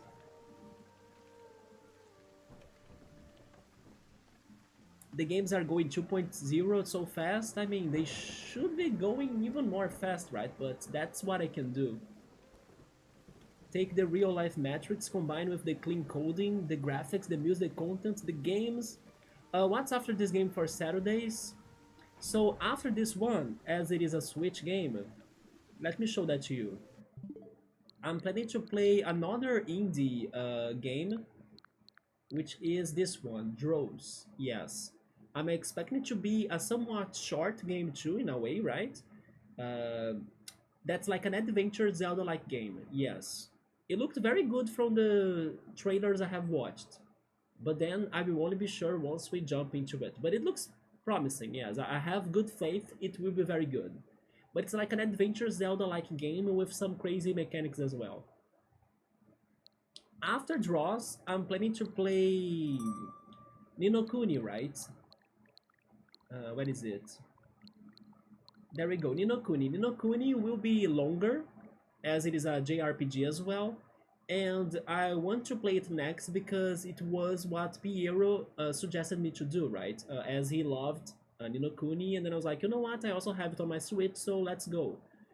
So yeah, after Dross, it's going to be Ni no Kuni, and then after Ni no Kuni, I don't know, probably another intermission when we play shorter games again, or something more different, more casual, maybe even Pokemon Snap, for example, I don't know.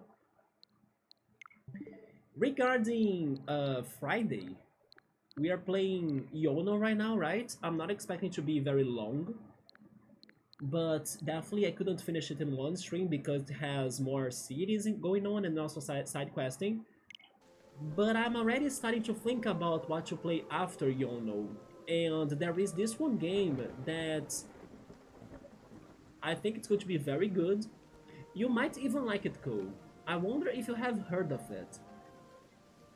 And I'm not sure if it's going to be long or not. We need to see it. But I'm talking about Murder by Numbers. Have you heard of Murder by Numbers? Why do I think you might like it?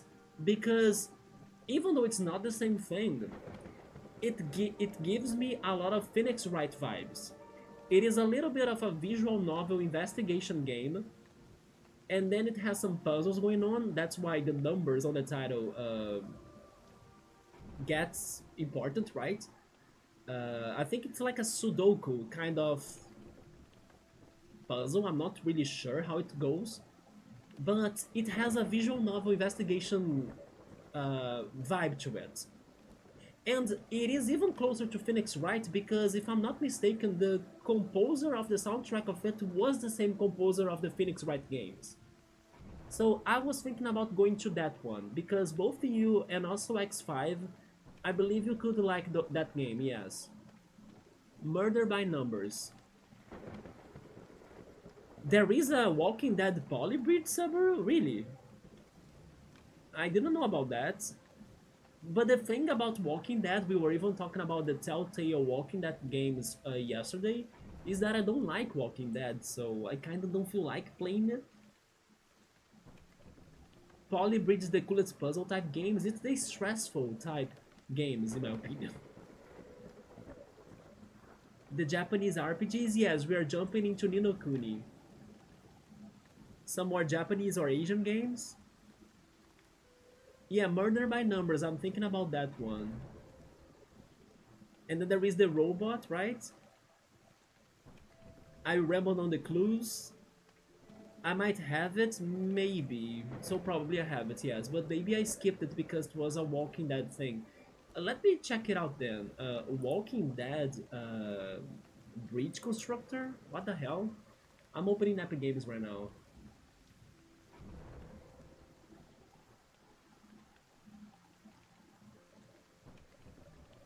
Yes, I have been thinking about Murder by Numbers to Friday, after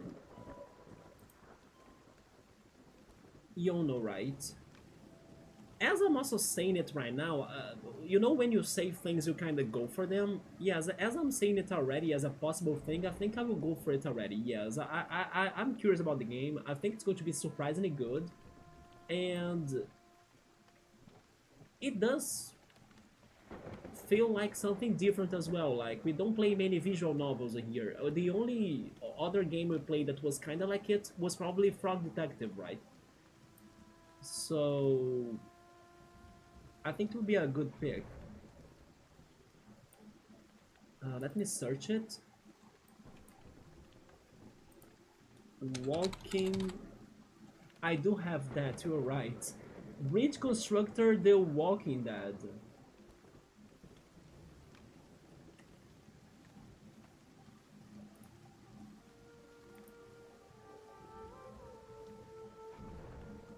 Have you tried it, Subaru? Tell me more about that. You liked Walking Dead chill mode? Hi Bookmark, how are you? Bookmark, do you like Walking Dead? Cool, do you like Walking Dead? Am I the only one that doesn't like Walking Dead in here? It's because I'm not a zombie person, right? The only zombie I liked was pretty much Sunny from Cassette Beast that's now getting her her chance to become a partner in the game in the next DLC or update actually. Yeah, I never really cared for zombies in general. Although I did like, for example, to watch the plot of Resident Evil or like the plot of um, I almost said Life is Strange. No, how is it called? The Last of Us. There we go, The Last of Us. Oh, Subro hasn't tried it. Yeah, Frog Detective was amazing, and much better than any of my expectations. It was super fun.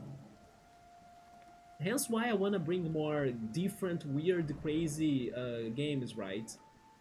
I will also bring some very simple games sometimes. I even gave you an example of like those Find the Cats games, you know. I wanna bring some different games too, like especially some games as well that I will try to make some connections between them. For example, games that can be somewhat very short, but I can kinda add one or more than one game to the same day. There is this one very short Steam free game even that's like a very short puzzle game that's called Sprout. Sprout was a flash game back in the day that I used to love it so much, and it's very short. Like you can beat it in 5 to 10 minutes, you know. And it even gives you some achievements, by the way. If you guys want to try it out, feel free to try it out. It's called Sprout, and basically you need to be choosing between different seeds to become a plant of that specific seed you chose, and then solve the puzzles as the plant you become. So sometimes you become a coconut or you become a dandelion, you know, and then you need to use their plant abilities to get to the end of the island. And then pretty much to beat the game. It is a very cute, short, and fun game in a way, right? Even though it's very simple. But it's a game that I have some personal attachment to it because it's nostalgic to me as I played it as a kid in the Flash games era, right? And then I don't know, I love that game. But it's very short, so I'm thinking, oh yeah, one day I want to bring a Sprout here, but I should also play something else that could be short as well, you know, and then I kind of get a selection of different short games, at least they look very short to me, to beat them all in one single day or something. And then in those games, there might be some very simple stuff, like super simple stuff.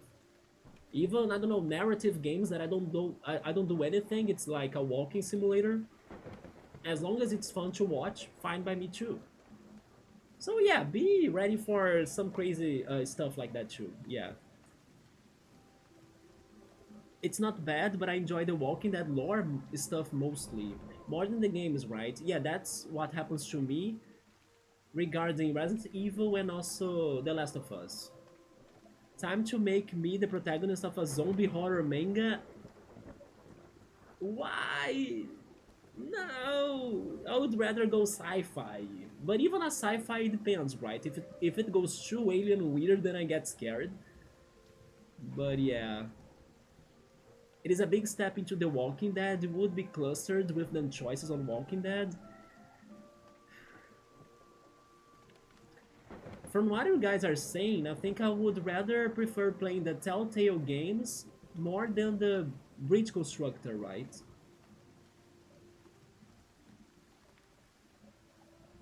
Creativity in games in general, yeah. There are a large variety of games that I want to play them here, right? Even the simple ones that you can play them in, I don't know, 10 minutes. Oh no, Bookmark added sci-fi horror to the to the pack. Oh Jesus. The Wolf Among Us. That sounds familiar. It is a good one instead. The Wolf Among Us. Let me see if I have that by any chance.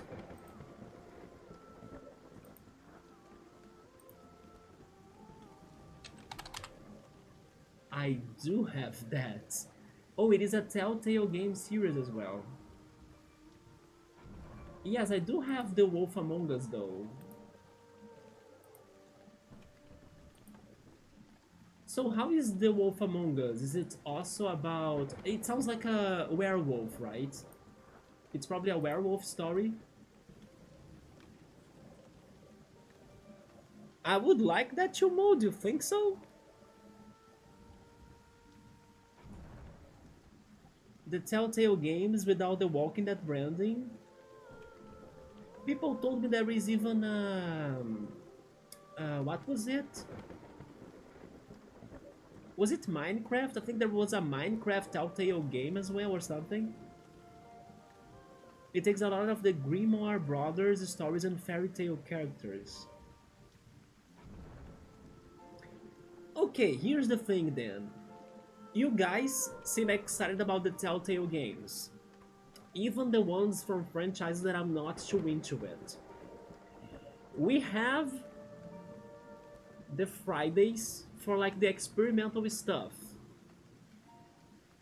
I can see us trying the Telltale games on Fridays. That kinda makes sense to me, yeah.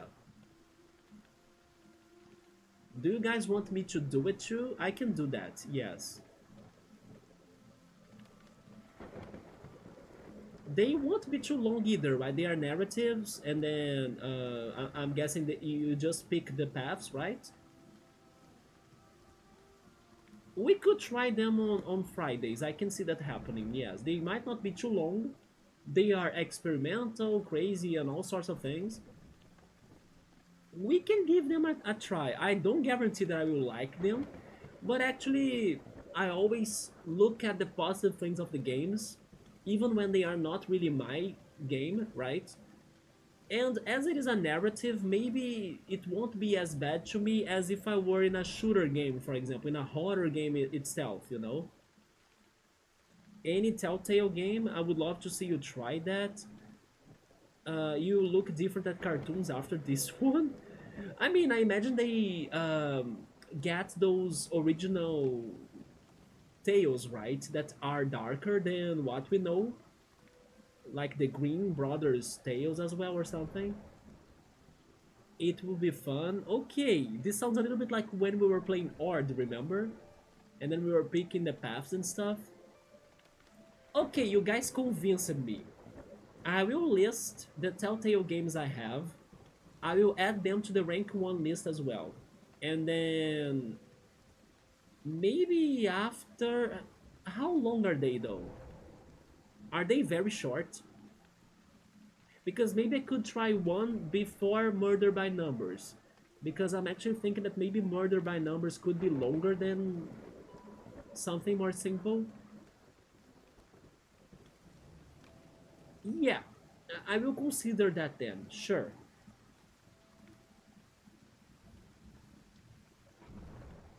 So in between these days, I will go back on Epic Games, I will check which Telltale games I have in there, and then we play one after Yono already, yeah.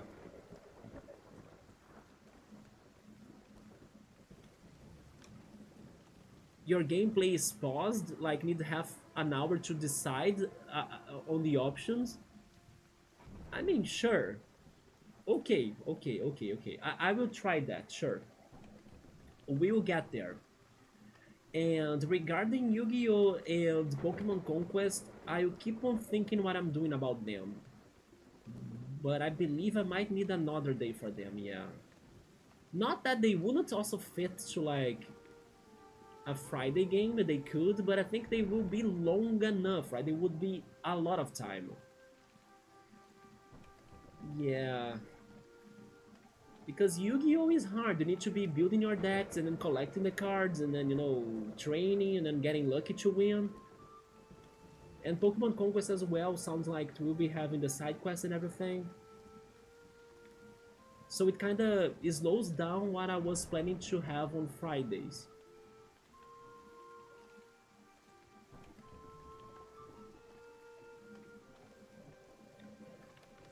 But I would think about it. Maybe on Tuesdays. Let me just reorganize myself better. And then I will consider maybe streaming on Tuesdays for maybe recommended games or extra stuff, right? Or even Sable, who knows? I can't even fit Sable anywhere. You have started the Wolf Among Us 2 mode? Please do that one. I will. You guys convinced me. We'll see what are they about, right? You want to see me surprised?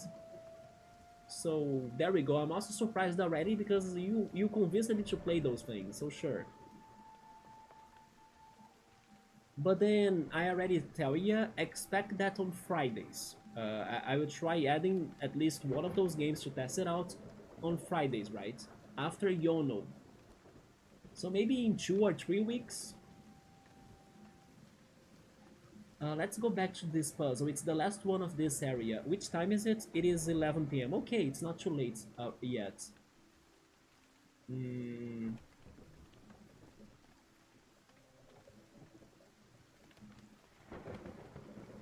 Yes, we got one of the keys. I was looking in a way to get to the second key, but I need to activate the button, right? Yes. How am I doing it? To activate the rock and the button in here, I need to get to this door. The other door of this is there.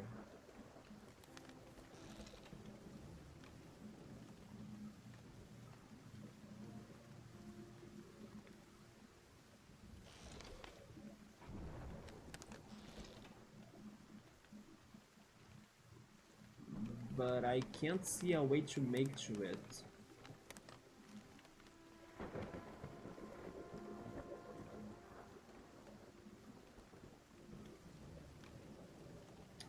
Wait a minute. Let me try one thing. Go down there, right? But I'll need to change this again. Yes, like this. Go down there.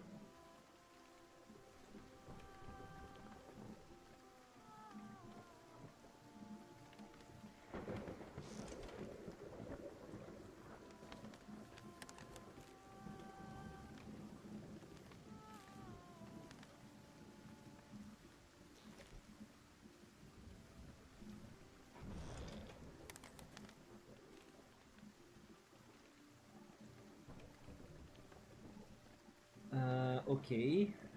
Then I go down here. I go back to there. I see the problem now. I can't fold it like this and get this platform again. I mean, I can do it if I'm not here, so go back. Move the platform, right? Uh, place it here, I think. Oh, but it doesn't allow me to... Oh, okay, okay. Yeah. And then it doesn't get past the torches. I see, I see, I see. Yeah, this is not as easy. What can I do then?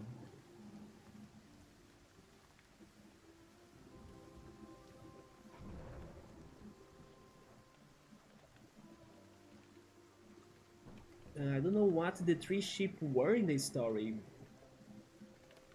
Oh, that's the tale we are going to be experiencing? PlayStation some reason caring about Nintendo? Wait, what are they doing?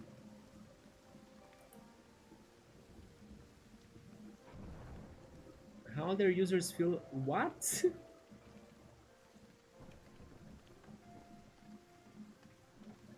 Interesting?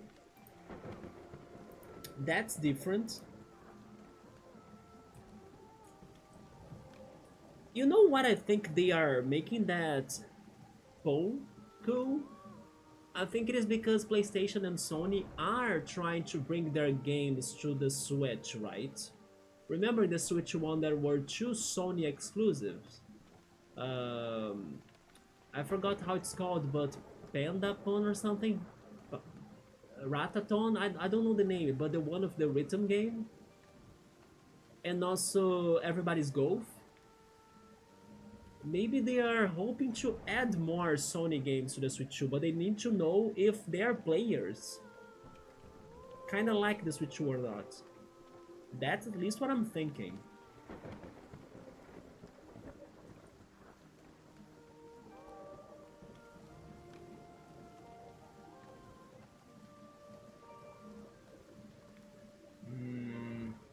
It's funny how, even though it's already the word for, in my opinion, the hardest mechanic in here for me to figure out is the rock mechanic.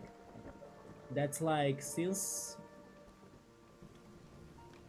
the second world, right? Like the new mechanics are all crazy and weird as well, but the rock mechanic is the one that bugs me the most.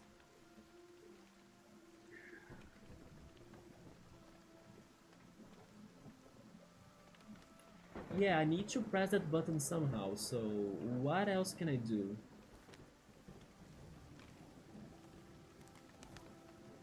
That is only for me to get there. I need to pay more attention to the back of everything as well, right? What about those number fours right there? What are they for? Yeah, what is going on here? Wait a second. Why is that a thing?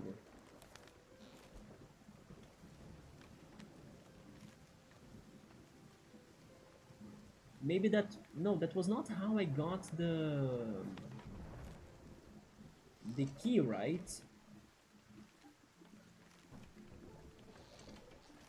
Why is that a thing?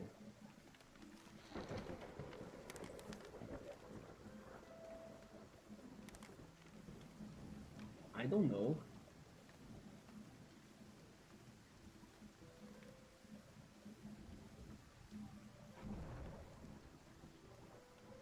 Wait.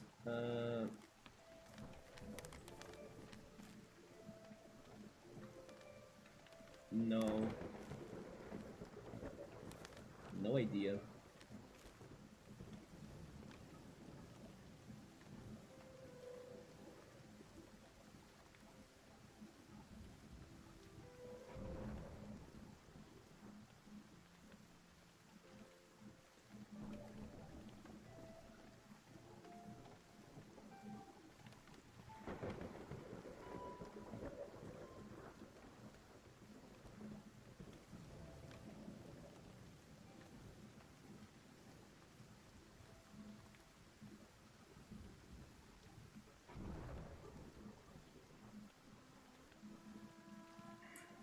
Okay, I don't know what to do. My brain is kinda not working right now. So I will just follow what it feels like it's right. Like the path that feels right to me, right? Which is like doing this. Because this is the closest to the rock that I can get. But then I have this obstacle. The way to get rid of the obstacle was doing this, but maybe I can also do it like diagonal? Mm, not really, or maybe, I'm not sure. Maybe? How could I get up there again?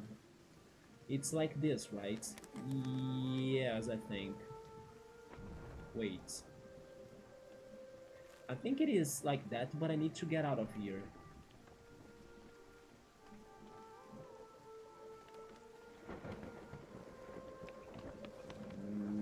Yeah, right, like this. No, oh, the stairs block me, okay.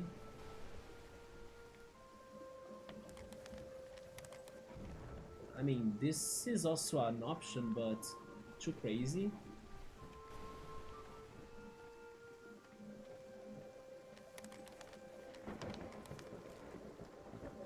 Maybe I folded that wrong. Not a diagonal, right?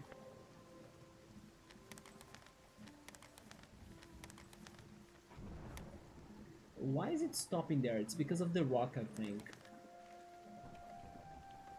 Okay, so this is bad. I kind of forgot how I did that before.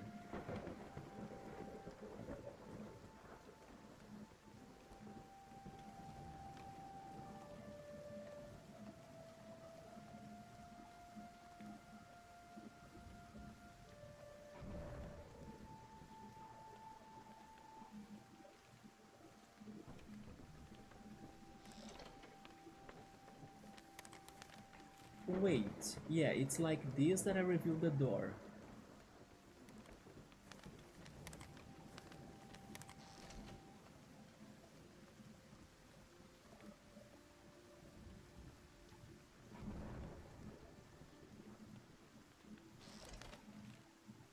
Can I just get rid of the first torch?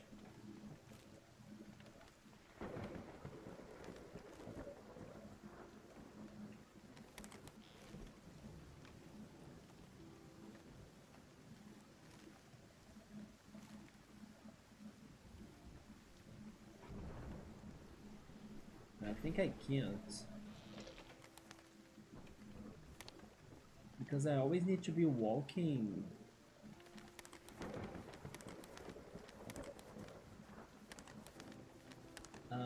In the horizontal direction and then skipping them both.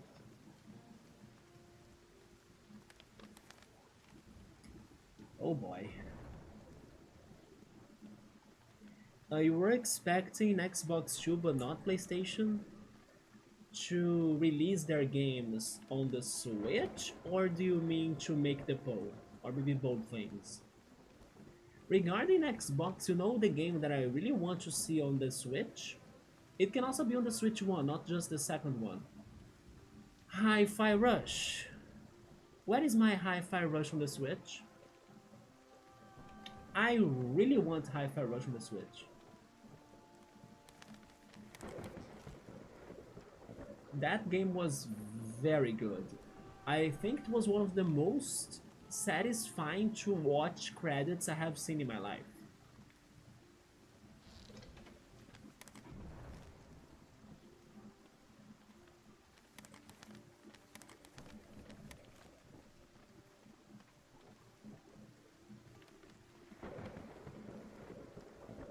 Once again, it feels simple, but I do not see it. Oh, to make a survey?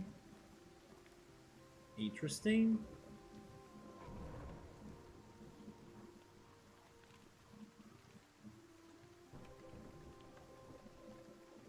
Do you think Sony could be doing it also to know what people have been thinking about the pricings?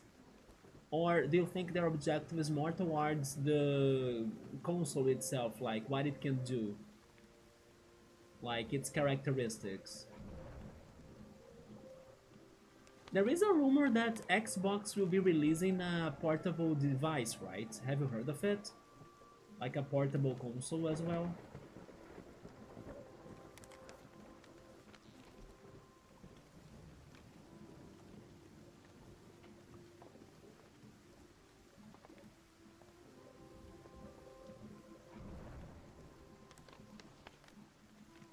You haven't heard of it? I heard of it, yes. Not sure. Let me do a quick search.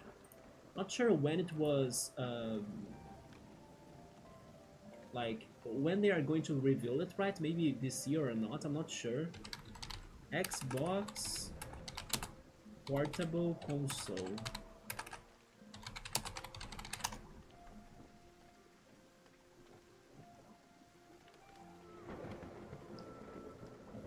Yeah, Microsoft is in a partnership with um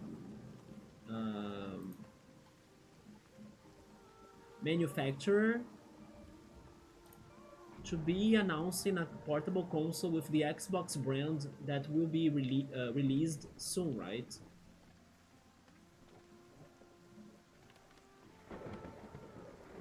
And there is some expectation for it to be released in the end of the year.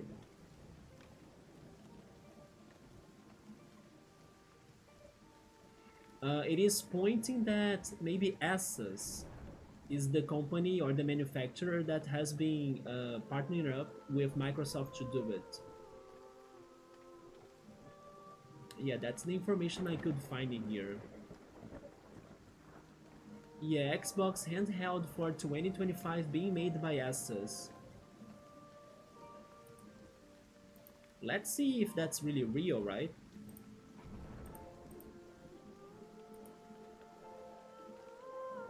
Could Sony also be working on a new portable device? Hmm.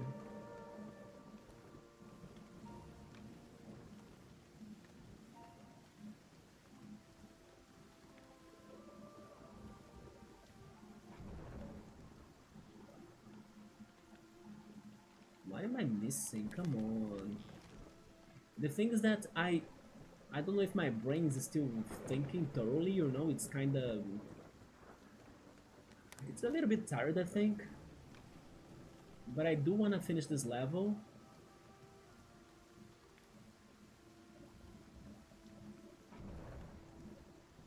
I need to find more connections.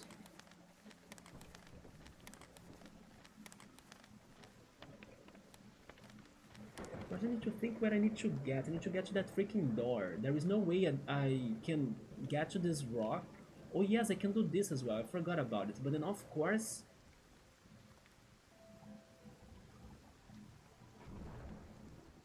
No, no, no, wait a minute. Okay, maybe this does nothing, but I need to test it, right?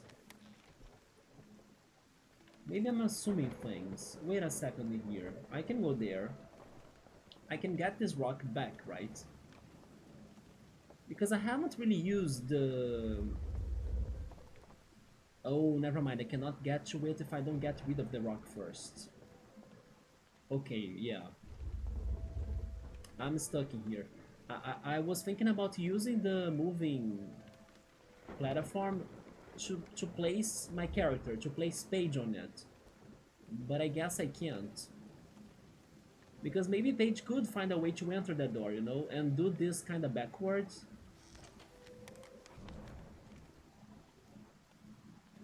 Because the door is right here. Again, if only I could get rid of this torch.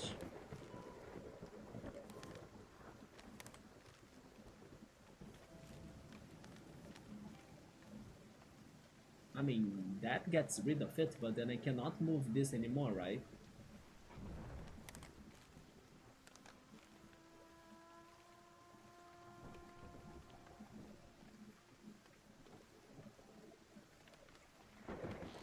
Wait a second. Let me test this again. Do this. No, because I fold everything, yeah.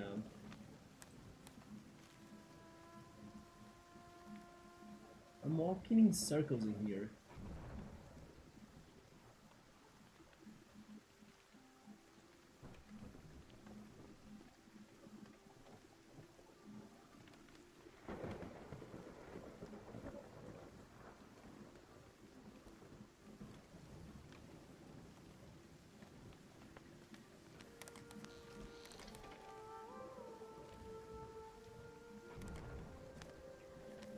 Yeah, diagonals won't do it.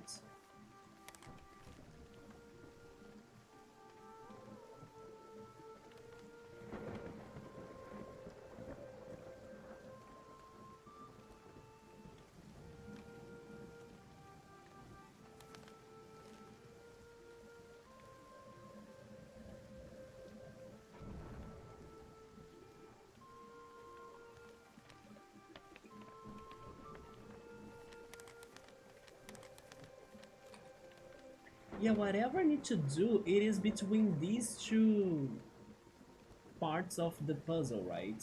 These two pages. These other pages are very disconnected to it, besides this door, of course, but it is about those two areas right there. But in order for me to use this piece of platform, I need to close this one section like this. That's the problem.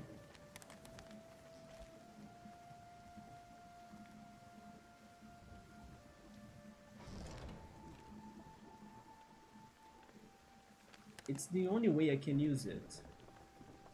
And it brings me back there, but then how am I getting to the door without it? Like, there is no way.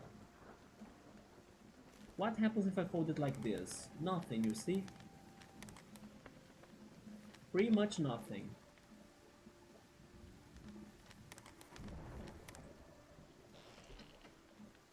Oh my god. We did it. I just had to fold it up to the end. Good job, me. Sorry for the wait. Oh my god, it was so easy, you see? How did I not see that again? Come on. Wait, wasn't there Yu-Gi-Oh games on GameCube? Probably, because it was around the time they were releasing them, right? For the GBA as well, Worldwide Edition. Yeah, most likely. Although, do you think Konami would give us, like, Switch Online games? Do we already have a Konami Switch Online game? Maybe, right, for the NES? Man, I really wish Konami could give us the Bomberman Super Nintendo games. Come on. Bomberman 4 and 5 at least? Yeah, the problem regarding that is Konami, in my opinion. Especially with the Konami Yu-Gi-Oh! Collection they are releasing right now, you know, they probably won't give Nintendo the rights to drop those games on GameCube because they want people to buy the collection. Don't you think? But alright guys, we finally pressed the button even though I was feeling dumb, right? And I did not see something not hard. Because it shouldn't be hard. There we go. Second key. With the second key we could progress. But then what the hell is happening with this origami now?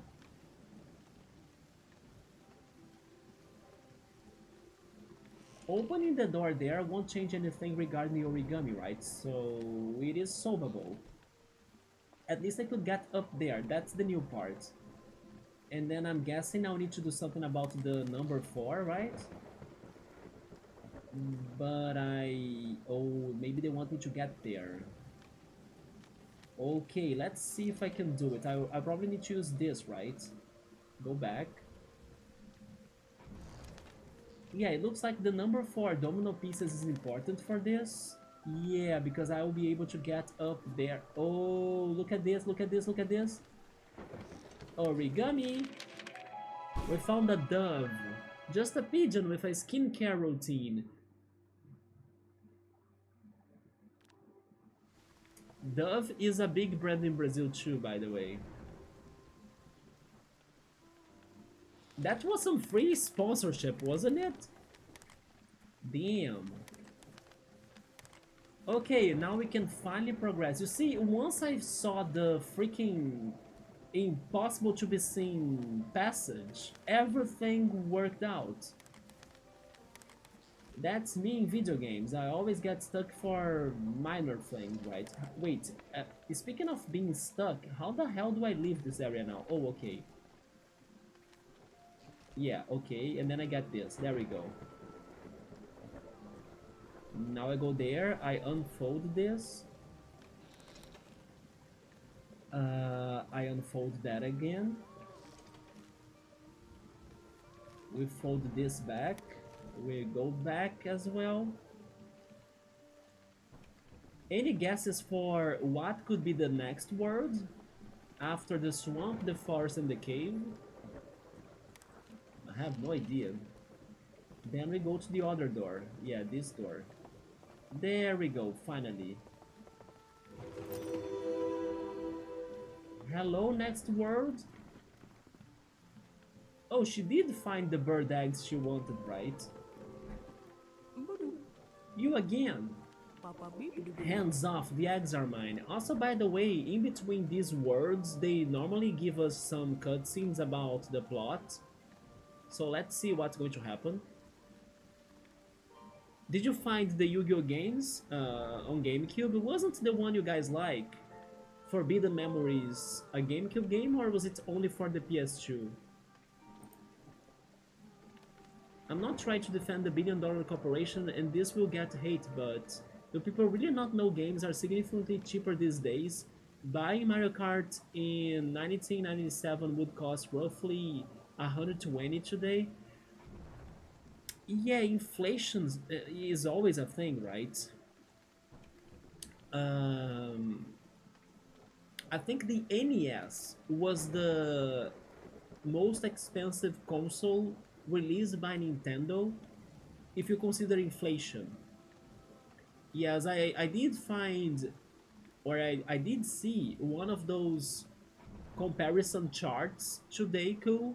I think maybe Google, when the algorithm was like recommending those to me after the Discord conversation. And then in that picture I remember that it was showing that the NES was the most expensive one if you could compare the prices today, right? But indeed, inflation is a big thing. Hands off, the eggs are mine. They will fetch a fortune on the black market. Wait, what's that sound? I don't hear anything but the thunder, right? Is there a bird coming to attack us? The buzzard? Inside the nest, we nervously glanced around. Something didn't feel right. Are the eggs hatching? As we searched for the way It down, is hatching. a shadow crept over us.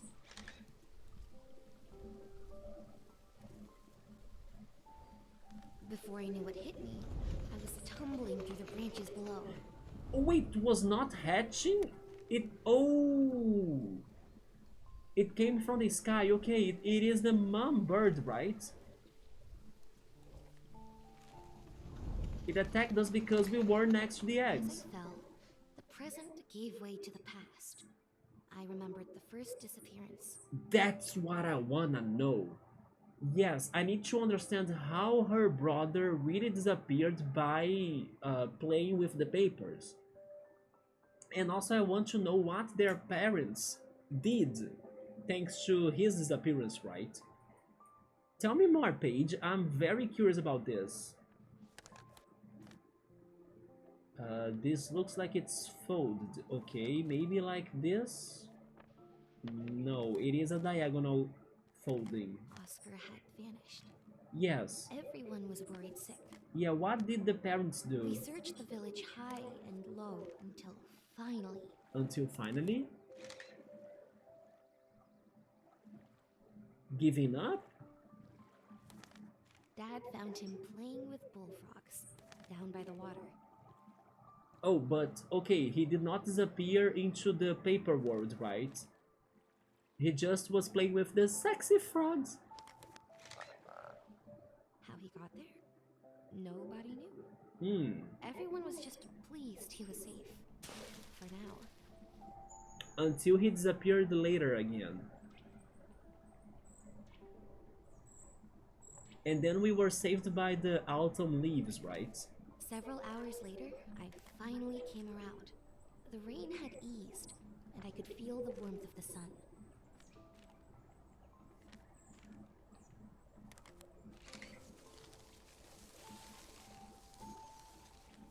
A village was just up ahead. The next level is a village? Hanging in the air. Maybe there's a spare bed for the night. I don't know, but the person in the forest told us that we are close to the university. Is the university in this village?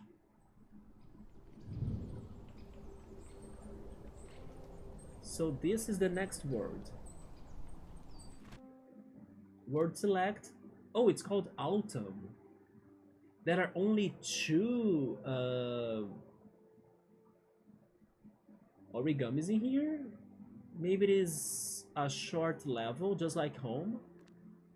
We can try checking it out then. So Yu-Gi-Oh! Frostbound Kingdom is the most hated game. It sucks you need a walkthrough for it. Tomorrow more Golden Sun, I'm hoping. As long as the power outages don't happen, right? Thanks to the rain in here, but if it goes like today, then sure. By the way, Subaru, did you notice a disconnection yesterday in the Yono stream? Because when I was talking to you and Yoda, I did not see a disconnection, but once the stream was over, and then I was checking the VODs, there were two VODs, and then today I had to upload them to the YouTube channel. But I was like, there was a disconnection, I did not see that? Anyway, it was weird. But it seemed like there was a disconnection and then OBS reconnected by itself, and I did not see anything.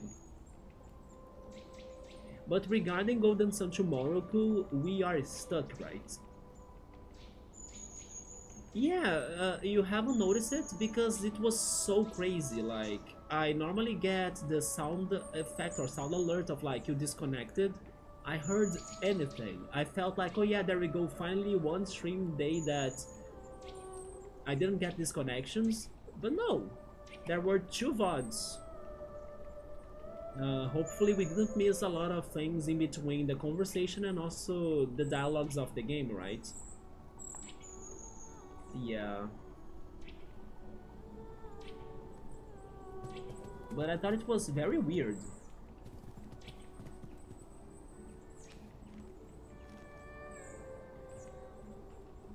I really like the colors of this village now. Let's start talking to people. It took quite the tumble there, kiddo. Knocked out a few branches on your way down too. Good for me, I'm collecting wood for the big fire. They are preparing for a festival, it seems.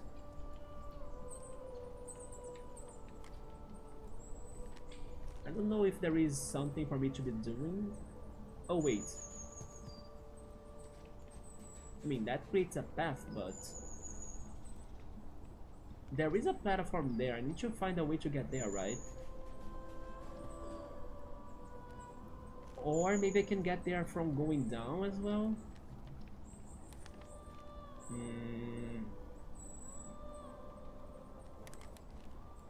Let's keep on going, yeah.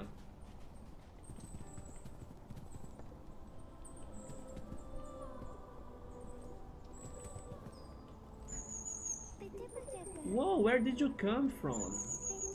I'm carving pumpkins for the party tonight. Is this...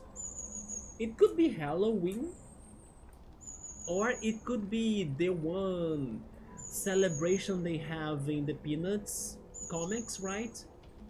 The big pumpkin celebration. I think it is a way for them to refer to the Halloween, but is the character named Louis, I think?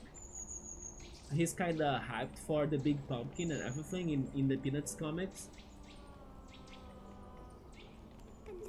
This one's gonna be a skull. Huh.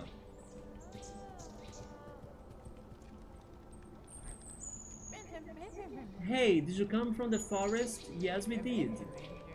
Didn't see that or the elder that way, did ya? I think we did not find the elder. It seems more third party. It's hype for the Switch 2 tech. What seems like more third party? Oh, you mean more third parties are hyped for the Switch 2 tech? Yes, yes. And then I hope that they send them the development kit, right? So they can start porting their games. That's what I'm telling you, Ko. I think the Switch 2 is going to be such a good console. Not only because we already can get everything the Switch 1 has, that's amazing. Plus, you know, all of these new coming games that we're getting, or that are being already made. It is going to be a fantastic console. But then, maybe the timing for its release, funny enough, might not be the best one. I say funny enough because it was about time, right? But at the same time, I don't know, we got the problems. In a way, it's kinda good that they haven't decided to kinda finish the Switch 1 lifetime already, because if they finish the Switch 1 lifetime right now and they would be expecting people to jump into the Switch 2 right away, that could have been bad for them, because people wouldn't buy it under these conditions that much, and then they would lose their Switch 1 profit, right, as well. So in a way, it was very good that they are slowly migrating the players from Switch 1 to Switch 2. But we'll need to see how it will happen, right? He's vanished. We can't start the festival without him. Without the Elder, right? Could there be a deer and go look for him? We need to find the Elder, okay. The Elder and the 2 origamis, right? Let's pet the cat. I love how by petting the cat, the controller rumbles, right?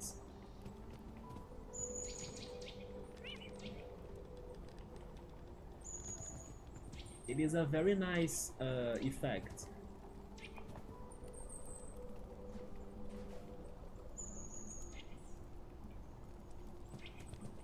Yeah, so far no idea where is the origami.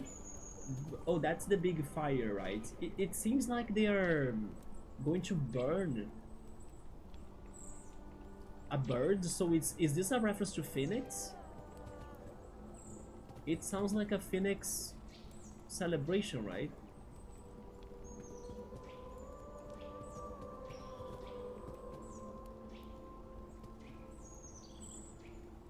Oh wait, we have pieces in here, I see. They want me to connect the twos and the ones.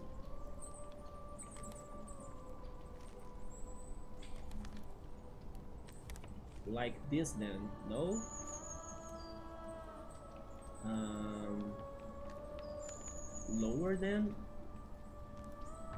There we go, and then I get this one too.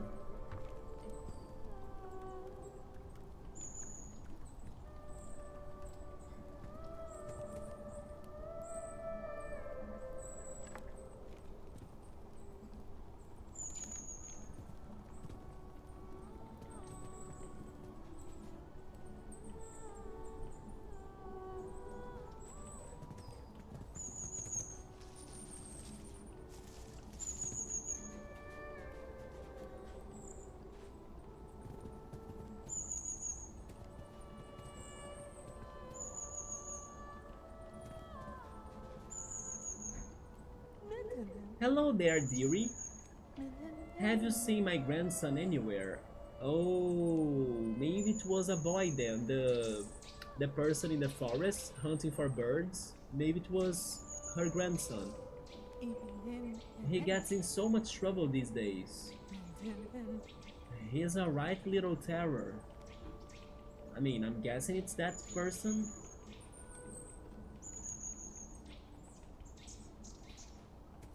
I can move this, right?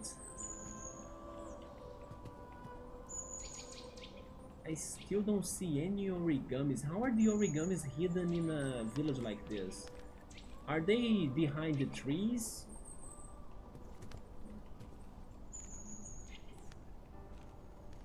Why would they give me this moving thing? There must be a reason why, right?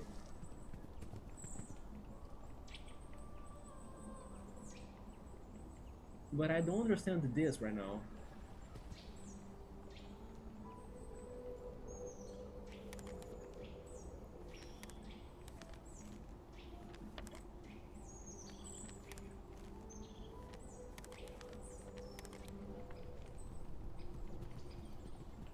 But yeah, the one third-party game that I want to see on the Switch is Hi-Fi Rush. Another cat? Can I think of any other third-party game? Oh, could that be the grandson? Hey, who are you? The gate's locked. No, you can't come down here. I'm not doing nothing, I swear. By the way, I see some fire in the very corner of the bottom page.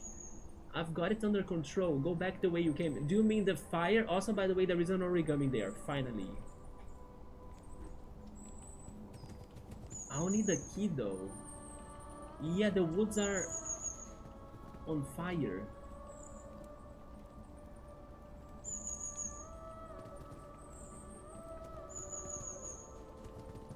Let's talk to the woman up here. Maybe she's helping us now that we maybe have found... Yeah, there we go. Yeah, I guess it's right. What? That little rat has locked the gate? Yes. Oh, that's the key now, okay. He's always up to no good, that boy. I've got a spare key lying somewhere. Okay, now this platform makes sense. Thank you. Wait, go. And then, how do I get there?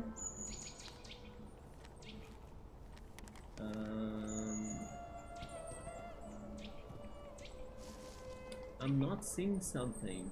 Oh, okay, okay, it's this. There we go.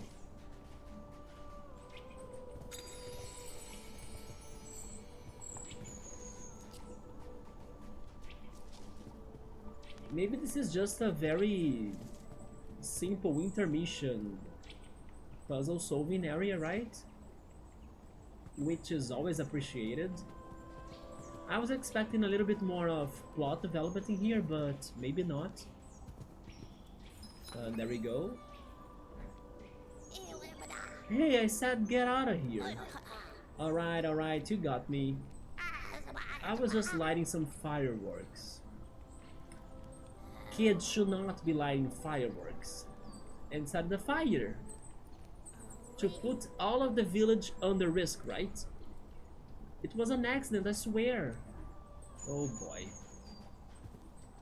Just like in Final Fantasy VII, and when I think it was Emerald Weapon was going to hit Midgar, I had priorities to do, which were pretty much named Midgar's Key. In this game as well, I have priorities to do. Origamis. So let's not mind the fire. First I want to get the origami right. After I get and do my business, then we worry about the biggest problem in here. Well, iPhones already said the next iPhone could cost $3,500. It sounds like it sucks to like technology, right? I will repeat something you said yesterday, Cole. God bless you got yourself a better PC already. That's all I have to say. And I also say, thank goodness Subaru did as well. And me too! Even though when I built my new PC, like... was it 5 years ago? No, wait, no. Maybe 3 or... yeah, maybe 3 to 4 years ago, right? Yeah. Thank goodness when I was building my PC, even though the graphic cards were kinda pricey, and then by the end of the year, after I bought everything, they dropped the price of the graphic card in general, I'm still very glad that I did it at that time, right? And not like today. If you want the link, no, I trust ya. That's fine. I have never had an iPhone, so those news don't really hit me, in particular. But I think that's going to be the situation always, right? Like, they are always going to make it more and more expensive. The best way for you to kinda... I mean, I'm guessing this happens in the US, but it does happen here in some conditions. But the best way for you to kinda try to drop the price of the newest technology option is for you to kinda go to either your phone provider or your phone service provider or the iPhone store itself or Apple store and give them your previous and older phone or device, and then they are going to give you a new one for a better deal, right? It's kind of like a recycling process in a way. Yeah, it does happen in here, or sometimes even with the phone providers that you might be having, you don't even need to give them your older phone, right? Sometimes, depending on your contract with the phone provider, they can already give you a very good deal for getting the newest phone. That happened to me when my mom got me this this Samsung phone, right? Yeah, we did not pay for the full price of it. We paid for half price of it, yeah. So I don't know if there are anything around those lines in the US, but that's how I think you could get those new iPhones for a better price. You know something funny? I know there are... I don't know, there are people that instead of buying an iPhone themselves, they have been renting them. I don't know if it is a service that could be happening in the US, but here in Brazil I did hear a little bit about that. or that being a thing, of like renting iPhones. And then you only need to pay for like a certain money per month, or a certain amount of money per month for you to be using an iPhone. But the iPhone is not yours. You're pretty much renting it, right? Oh, okay, so the US also has that going on? Yeah, that started to be a thing here too. I know that, for example, some bank companies, they have that service to their clients if they want to do it. Okay, let's try connecting the ones in here. I think it is like this, right? No, that's for a 2. How am I getting that one? Diagonal? Diagonal, okay. But now I have a 2 as well. Okay, the 2 is up here. Double diagonal? No. This? Wait.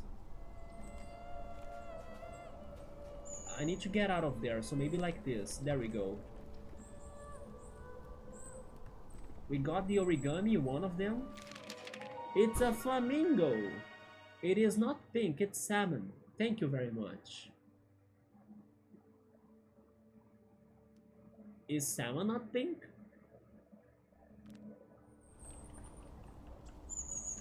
I don't know about that. Oh wait, I need to leave.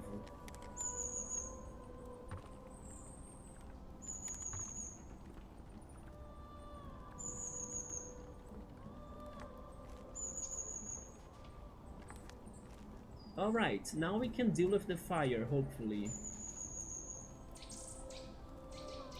We have some frogs in there chilling. There is a person here. Are you the elder? I think it is the elder. Whoa, who, what, where? I've been trapped under there for days. The sweet taste of freedom! Oh no. Yeah, everything's on fire. Oh, they are starting the Phoenix fire, right?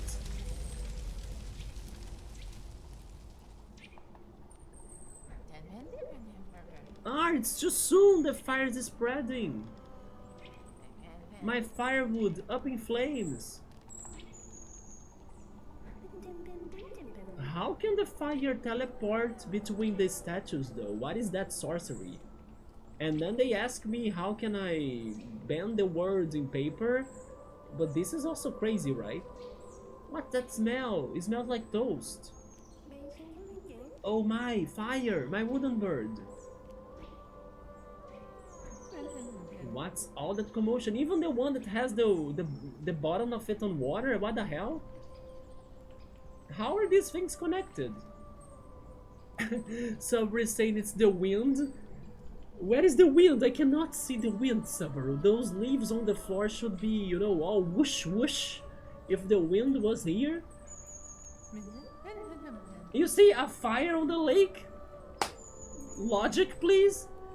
But it's too soon. We weren't ready to begin. The fire wasn't safe. The ceremony is over. It's already spread to the village. I don't get what's happening, but I'm still missing one origami. As gathered round the fire to begin the festivities, the elder took me to one side. Okay. What is he going to do to us? Wait, this is not right. What? How do I need to fold this? Wait a minute. Side folding? No. Diagonal? But what? He leaned It in is diagonal. and whispered that while trapped between, he'd seen unimaginable things. No, wait. It's diagonal plus side. No? I'm confused. Is it up like this? Oh, there we go. That I should be careful to prevent the same thing happening to me. What? What? Was the elder telling us to like, don't get burned, kid? You could die? Is that what he's telling us? Like, by whispering? No, no, no, don't skip. Is there more? Oh, wait, I need to do this. There we go. The party carried on around me as I laid down to rest by the fire. Before long, This is the beautiful, laughter of though. the villagers faded away. This is very beautiful. I really like this scene. Oh, can you see the Phoenix constellation right there? But then why do we have two moons? Is this Chrono I Cross? had a dream, adrift in what felt like limbo. Is this what the elder spoke of? You awoke in a dream, girl? Are you in Chrono Cross? Is this really a Chrono Cross reference now? That's why she's on the water and everything? A familiar presence waited at the edge of the world and beckoned for me to follow. It's the deer again. I awoke to the cool touch of rain. Okay, she's dreaming right now, right? It was morning. The whole village was awake. Yeah, she was dreaming. Okay, she dreamed with Chrono Cross playthroughs and then she's back to the village, alright? So the rain stopped the fire, I'm guessing. Because there are no firefighters in this village, right? They offered some frog tea, which I Frog sipped tea? reluctantly. Frog tea?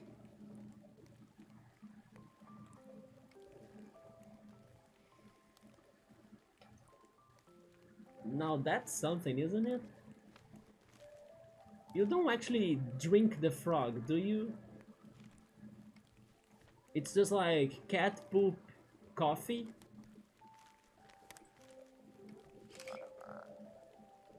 Oh, okay, she's refusing it, right? With my mind still swimming from the night before, I bid them farewell. Okay. That wasn't quite the relaxing night's sleep I was hoping for. Yeah, you got fire, you got rain, you got frog tea. Definitely not the best rest, right? But we're not over. There is still one origami left. Now that was a party.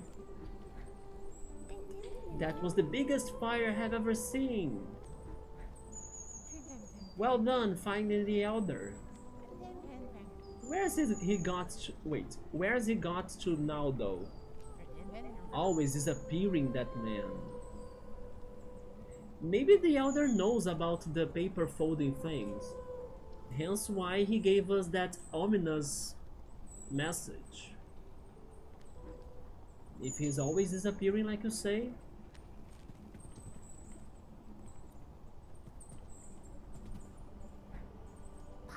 Phew, lucky it rained. I won't set off fireworks again, you should not. At least not for a few days, oh Jesus. I heard that. Can't I talk to her? I think I won't be able to do it. Woo, that was a close call with the fire. Looks like the rain washed all the firewood away. There is a path clear to the stairs now. To the stairs? All that wood I gathered. Gone in a few hours. Oh well, same again next year. So this was not necessarily Halloween, right? It was more like a fall celebration. My pumpkins are burned to a crisp. That sounds delicious. Right? But it was worth it. What a festival. I want to talk to that woman, can't I? I think I might be able to do with the puzzle again, let's see.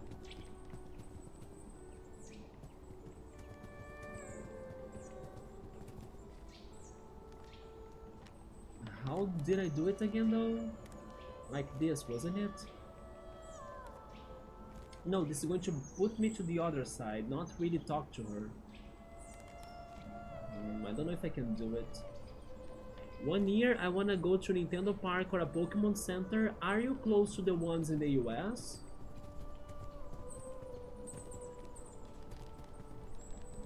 They were going to do one in Florida, wasn't it? In the Universal Studios. Oh, you know what they should do now? Now that they are giving us a new Donkey Kong look to the character, they should update their Donkey Kong area in the Nintendo Park. Right? Maybe even the Mario area too.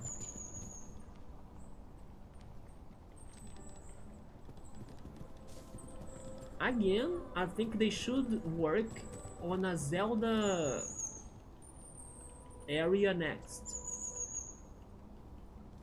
And there should be a Poke Park, but it could be something independent, like larger, and it could be something independent, yeah, not connected to the rest of the Nintendo area in my opinion.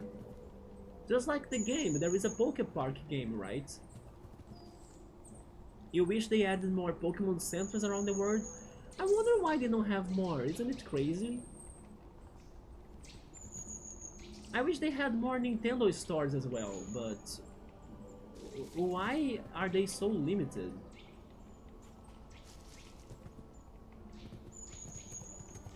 If they really wanted, they totally could do it.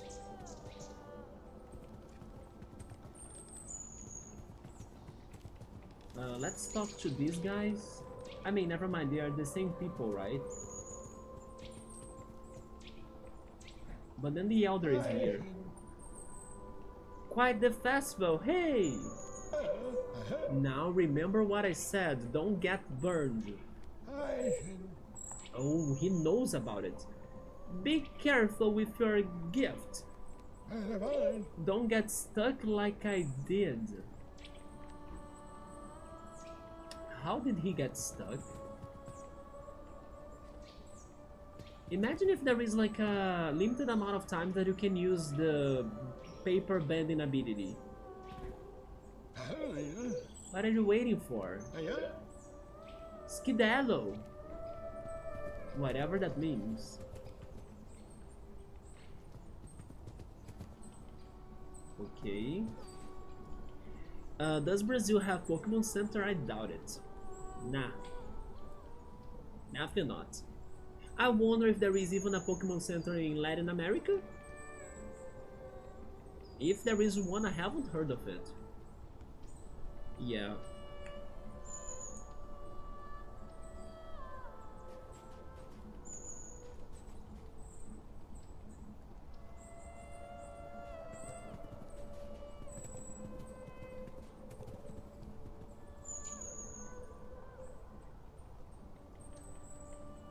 Okay, it seems like the last origami is not around, and then also that I cannot talk to that woman right there. I can't find a path to her, right?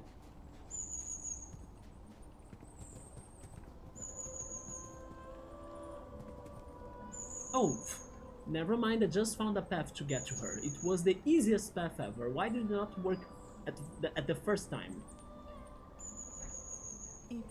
Thanks for sending my grandson home. He's grounded after the festival anyway. I thought of it, yes. He deserves that. He put everyone in danger. The reason why I asked, it's because you could order ZA and then have them pick up your starter with the random plushies. Wait, what? Is that really a thing? There is like a gacha mechanic going on in a real Pokemon Center, and then you can pick a plushie. I do think it's amazing how they have plushies for every single Pokemon, which always reminds me of how great are both the plushie reviews but also the t-shirt reviews of the Pokemon brand in the channel Lockstin, right? I don't know if you have heard of that channel on YouTube, cool, Lockstin. But yeah, Lockstein has this series of videos that he reveals all of the plushies of Pokemon from every generation and also the t-shirts. Highly recommended because they are very fun and entertaining and with a very good quality as well. Actually, his videos are overall fantastic, even his theory videos as well. So yeah, if you order ZA from there, oh, that's how it goes. By the way, do you have your starter already, cool? If I were to play ZA, my starter would be Chikorita, yeah. I know most people are mostly hyped for Totodile for sure, but I want to see Chico getting more love, right? So I would go Chikorita, yeah. I'm not surprised. Especially if Totodile gets the Dragon type, right? He's probably going to look very cool.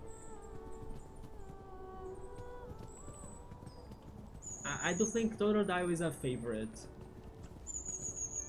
Oh, that's the last origami, there we go. What's going on in here? That's the other number one. It needs to go down, so it's diagonal, right? Like this. It is like that. I mean, it is not like that. If it is not like that, it can only be side folding then, right?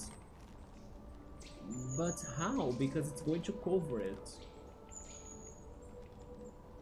It is not side folding either. What the hell? Wait a minute.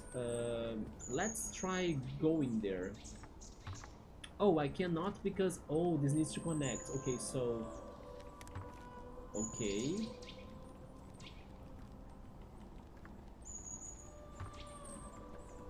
No, never mind. Not okay.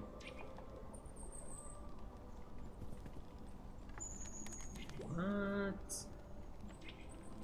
Show me the back again. Oh, wait. There is another piece. That's what I was missing.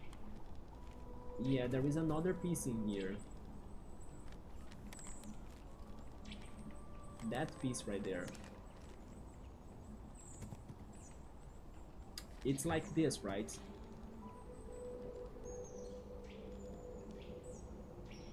Why am I not going down?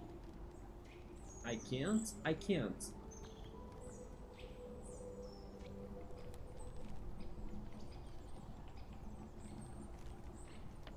I see, they want me to do it slowly like this.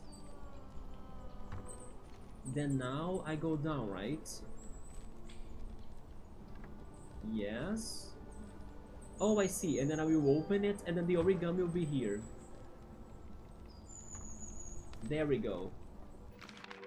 Oh, we got a tiger! Its stripes are very in the season. It's called Fashion Darling. But there we go. Now for me to return. I'm still like surprised that I couldn't find the origami in the home area.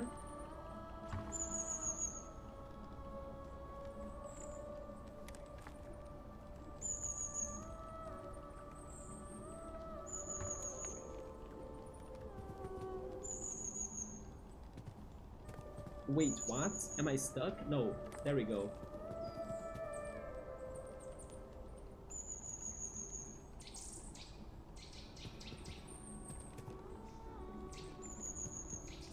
There is nothing there, okay. So the way to go is south. And we got everything, right? Yes.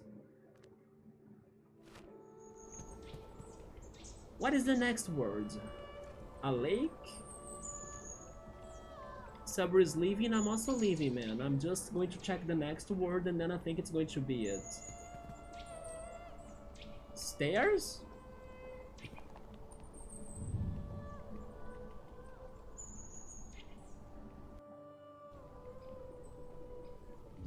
The underground? The subway? What?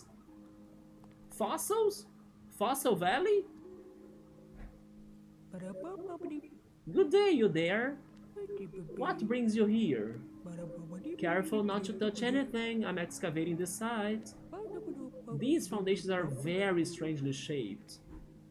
Okay, so which place is this? Wait.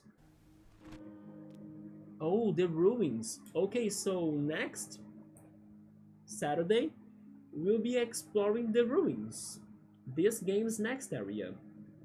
In case the other areas right there, the other three areas, are as short as the home area or the autumn, then maybe we can get a little bit faster with this, right? We'll see. But normally these bigger areas take me some time to complete them, so I'm expecting the next stream to be all about the rooms, or maybe even more than one stream, right? So we'll be testing it out.